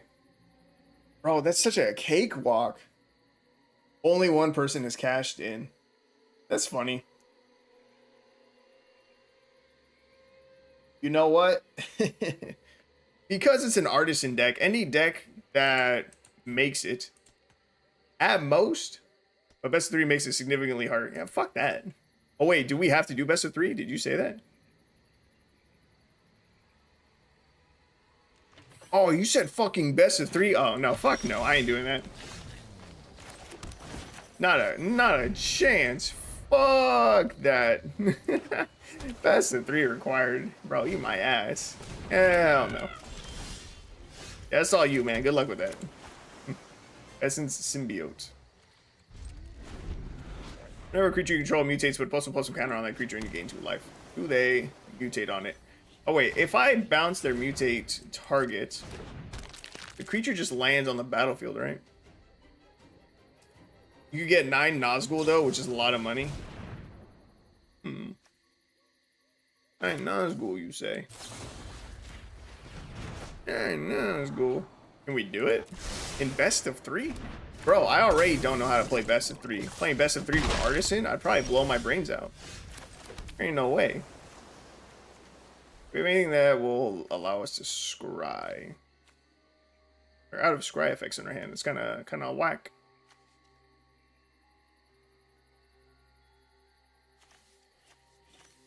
Okay, we get down to 3-3. Yeah, I was gonna say I would try to find like the most expensive common and uncommon cards available. Try and figure out whatever it is, the most expensive one that we have on Arena, and then build around that. God damn it, dude. If it was best of one, cake. Absolute cakewalk.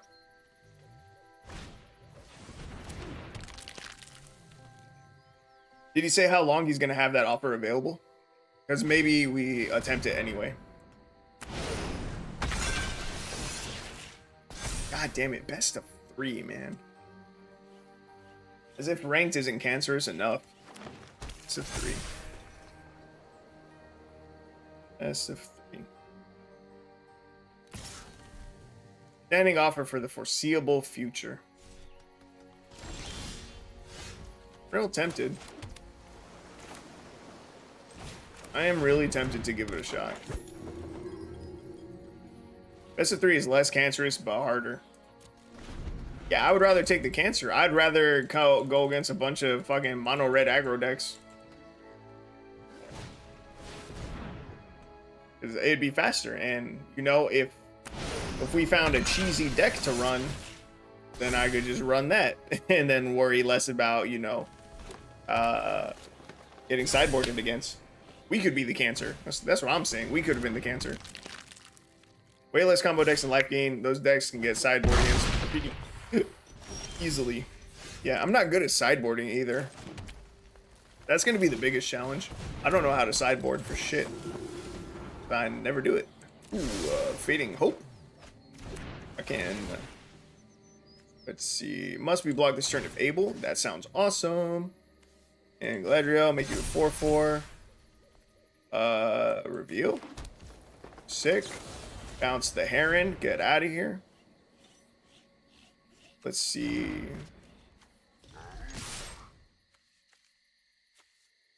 I think we kill the Sea Dasher Octopus. Oh, wait. Did I pick the wrong thing? Oh, no. This didn't attack. I was like, I could have sworn I chose it must be blocked if able. But he was not swinging. I'm down for it, dude. Oh, yeah. So let's see. If I'm streaming 6 nights a week, as I hold up 8 fingers, if I stream 6 nights a week, Budget Brew on Monday. I'd probably do it Monday and Tuesday. 2 Budget Brews. We do a Breaking the Budget day. We do a Historic Brawl day. We do a Ranked day. That's 5 days down. It leaves 1 more day. So I could either do another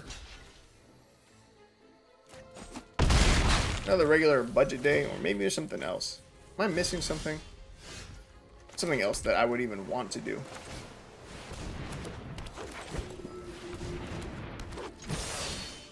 Oh, and a viewers deck day. And a viewers deck day. That's the final one. Or it's not my deck ideas whatsoever. And I think those would be my 6 days. Hey, you could technically fit in on the viewers day, where I take people's ideas. Maybe you're struggling with a deck. Maybe you just have an idea. I build it. I save everyone their wild cards. We'll troll you hard on those days. Yeah, I'm hoping we get more people in here so that way I can choose someone who's not you. Let's see. So, 2 Budget Brews. 2 Budget Brew nights. I wrote 2 Budget Brews as if we'd only make 2 budget decks, which didn't seem like a lot of decks to make videos about. But I mean, we pretty consistently do more than 1 deck a night. Hell, I think tonight this is like the 3rd deck that we've done. And today hasn't even been like a serious day. Yeah, 2 Budget Brew nights, Breaking the Budget night. 1 night of Historic Brawl I think is probably fine. And then viewers deck. Alright, let's see. We got 9 minutes left in this stream before I call it. What do I want to do? Alright. But yeah, that's it. I think, wait, am I missing one? What am I missing? 2 Budget Brew nights, a Breaking the Budget night, Historic Brawl night, viewers deck night. That's 5.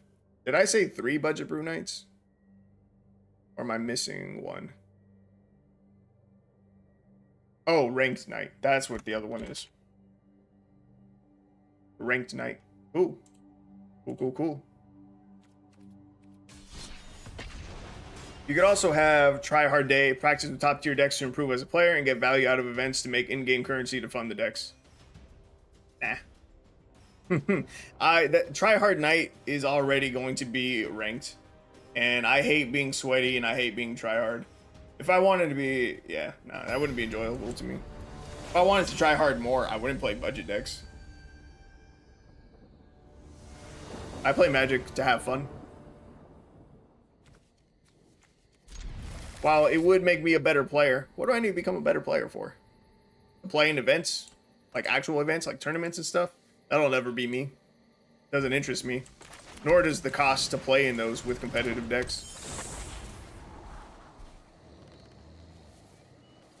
We are in need of green mana, so we're gonna bottom both of these.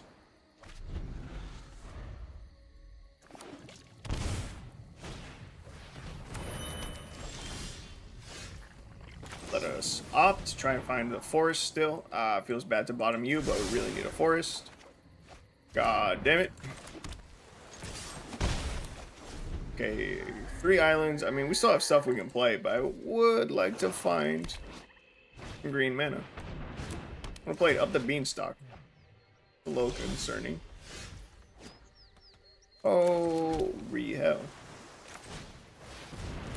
Show me a forest, please. Thank you.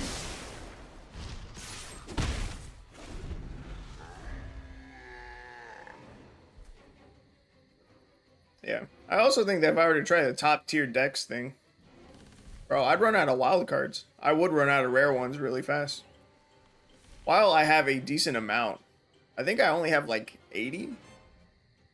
80-ish rares. Mythics, I probably still only have like 30 or 40. We would burn through those incredibly quickly. I still do have the one thing available in the store, this like single purchase where you can buy like 10 wild cards of each, some shit like that. Maybe it was more. Yeah. True, but crafting one deck and mastering it can last you months. Yeah, but no one's gonna want to watch me play one deck for months.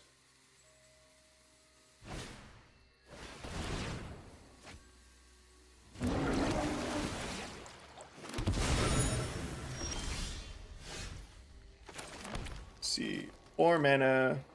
What do I do?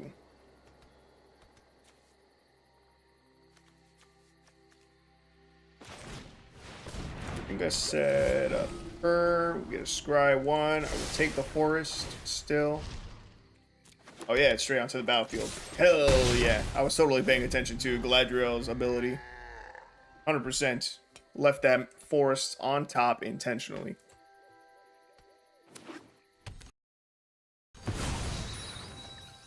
I really hope we win this game, because the deck is currently 4-3 across all of our versions, which I think has been 4 now.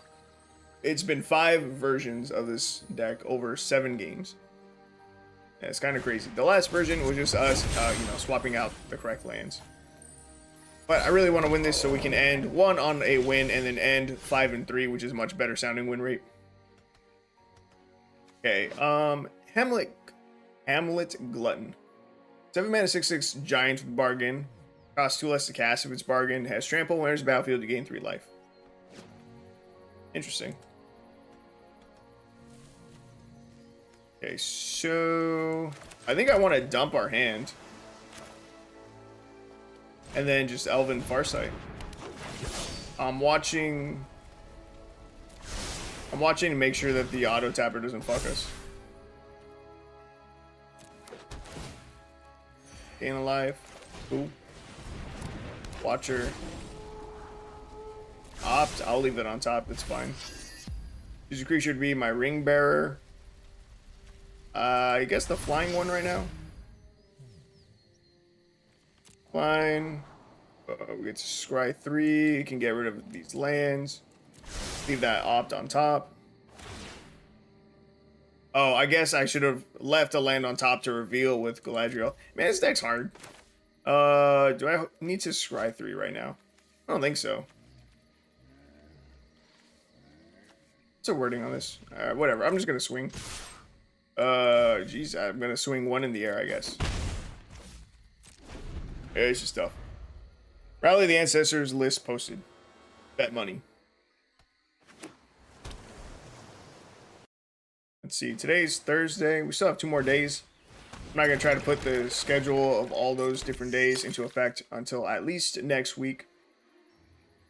And I only plan on doing 1 historic brawl night this week anyway, so maybe we'll do it tomorrow. Yeah, we can look at Rally the Ancestors tomorrow.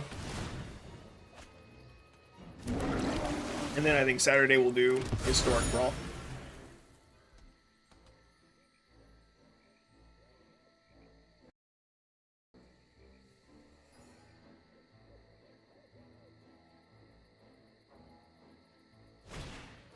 Next question is going to be, what nights go when? Part of me wants to do historic brawl night on Saturday nights because it's going to piss me off and then I can take a break from Magic. But ranked, I think, will piss me off even more than historic brawl will. And then a viewers deck night, I think, would be better on the weekends. On like a Friday or Saturday night. Because then more people should be available. But Fridays are rough because I'd be competing against Friday Night Magic because people would be at like card shops and stuff. Maybe Friday's not great. And Saturday I could also see not being great because that's the best night of the week to go out and do stuff. So what day of the week would be best for viewers? I just don't know. Alright, we're going to Elven Farsight. Scry 3, let's see, none of these are the card that I'm looking for. I want an Arwen. Theo, it's a Legolas.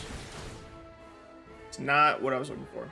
Let's see, ranked makes sense for Friday. You think so?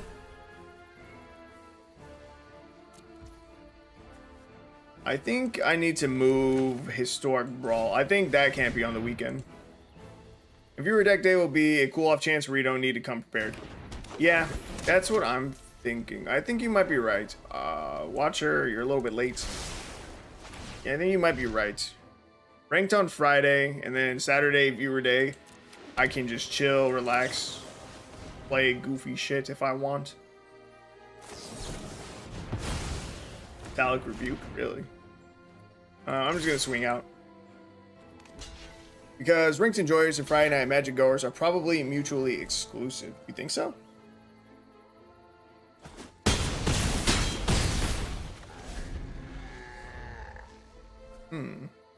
Interesting. Yeah, I definitely want to start off the week with the budget brews. So Monday, Tuesday, budget brew nights. I think Wednesday being a breaking the budget night makes sense. Because, you know, if we come across a deck that just isn't quite working because it really needs more rares, like that one Dragon Reanimator deck that I can't remember the name of. That deck super didn't work because there's no good dragons to reanimate with only 4 rares. That dude, the Viashino creature, like him, if we were to play that on like a Monday, figure out it doesn't work, but could work with more rares, boom, we play it on Wednesday instead, give it another shot. See if adding more rares, if breaking the budget does make it good enough. Then we do Historic Brawl on Thursday. I think that seems fine. Friday, ranked. Saturday, viewers deck. Yeah. Brawl, alright, so you said Brawl certainly would not be a Friday one. That's the most overlap with Friday Night Magic. I think it's going to be Thursday.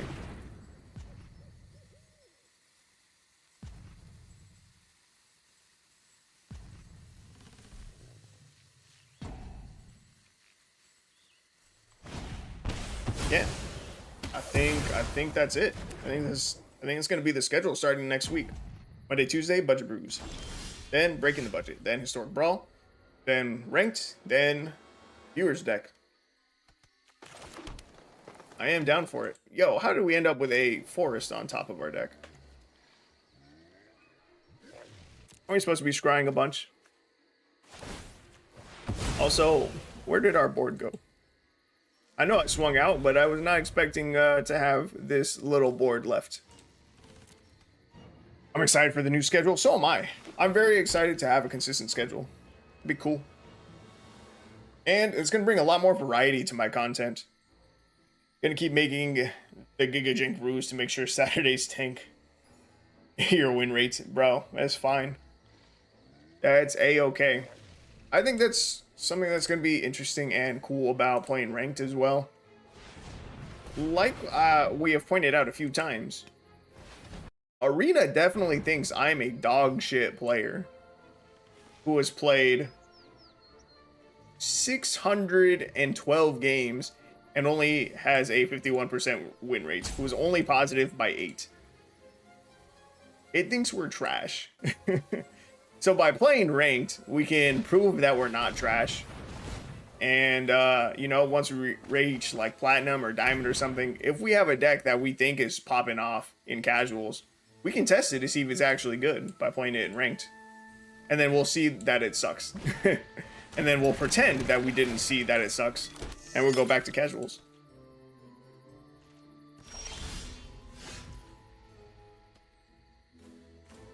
Top deck 2 forests in a row. It's awkward. We're kind of in an awkward stalemate with our opponent. They only have 2 creatures, but they can't swing them at us because then they will die.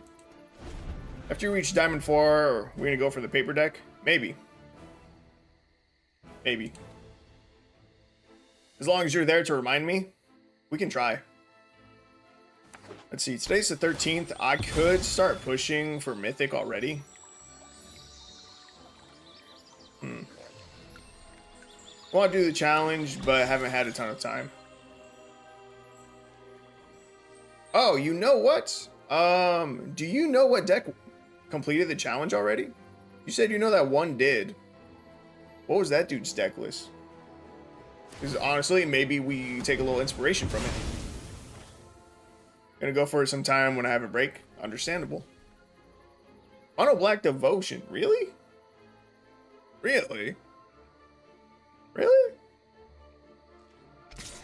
Using like Gary?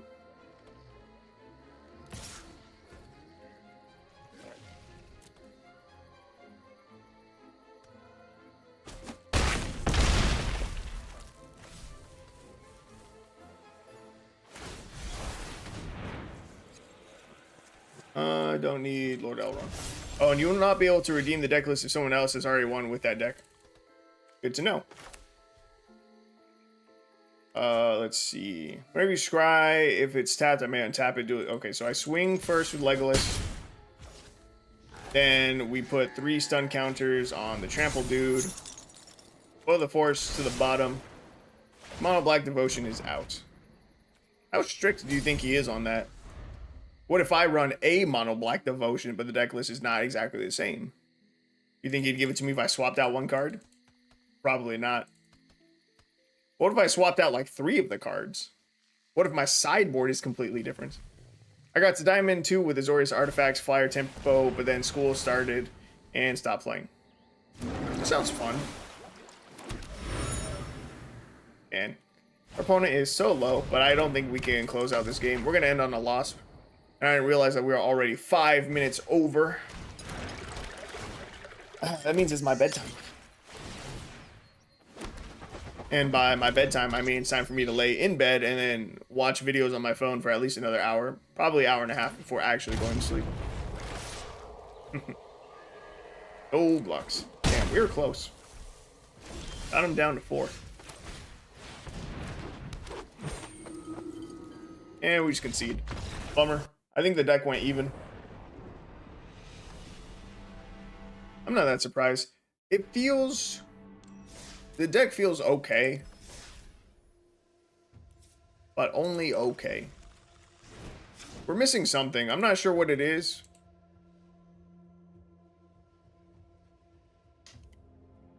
But I think we have too many creatures with scrying payoffs, but not enough scry still. Which is crazy, because we have a ton of cards that scry. Like a ton. But it still doesn't feel like quite enough. I just, our curve feels like a little bit clunky. If we had more 2-drops and a little less 3-drops, that'd be cool. But we don't have, I don't think there's any other good scry payoffs in the 2-drop slot.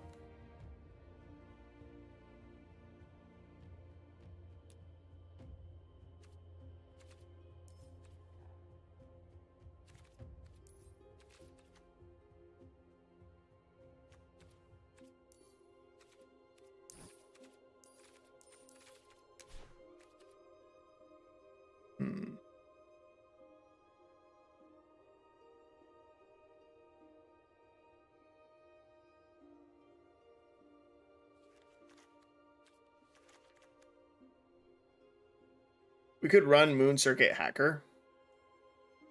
I don't know when we would ninjutsu it. If ever, really. It's a 2-mana 2/1. Whenever it deals combat damage to a player, scry 2, then draw a card. And discard a card unless it enters the battlefield this turn. It's like okay. Not super great.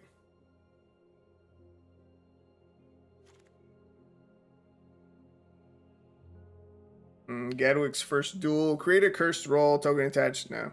It's not really a payoff card.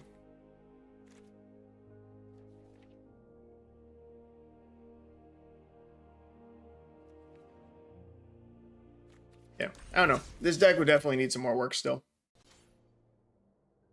Council's Deliberation is sweet payoff, but more so if you have ways to loot/mill it. Yeah, I thought the card was cool. But at the time that I was even considering putting that into the deck, that's when I saw Elven Farsight, and I was like, that's just way better. Moon Circuit Hacker is a 1-drop. Change my mind. I will change your mind. It says right there in the CMC 1 and 1 blue. A total of 2. It's a 2-drop. Because again, I mean, the only thing I could maybe see us using to ninjutsu it is the Fairy Seer.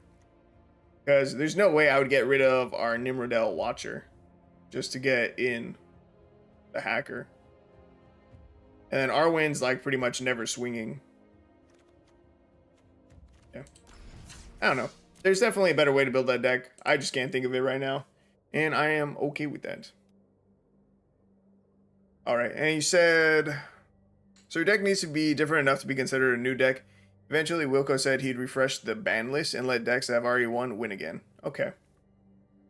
Yeah, we can start taking a look at that. We gotta find me a deck, though. Find me a deck.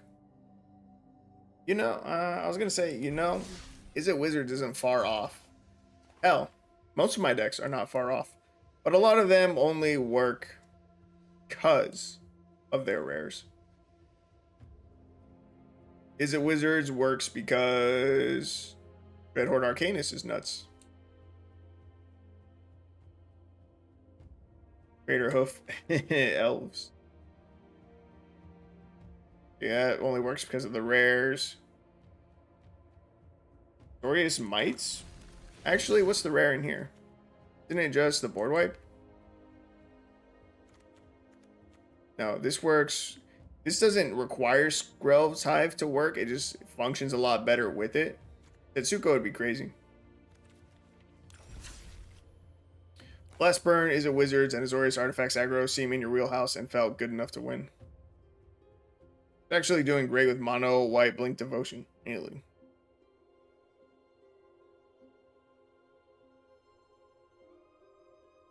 Yeah, we'll take a look. We'll see if I can cheese my way with some Nazgul. Yo, getting 9 of those would be pretty kick ass. 9 free Nazguls. I opened packs and I don't think I saw a single one. I didn't buy this set actually. I didn't buy the Lord of the Rings set. It means I was opening someone else's packs. But I still didn't see any Nazguls, I don't think. Fucking uncommon my ass. What's the price for this bad boy? They're going for like $7 to $8 a piece. Bro, multiply that by 9? That is a lot of money. This artisan deck would cost a dude like $100. Nazgul probably gonna do great. They're so good. I might take a look at it. I might. some shenanigans along the lines of what's going on here, maybe. Maybe go with changelings still. Yeah. Alright, alright. I gotta end the stream. Rooker, I appreciate you being here. Like, 4 or 5 times over with all your goddamn accounts. Yeah. But, yeah. You have a good night. And hopefully I'll see you tomorrow. And same with everyone else, too. You guys should come through tomorrow. Yeah, that's it. Alright, bye.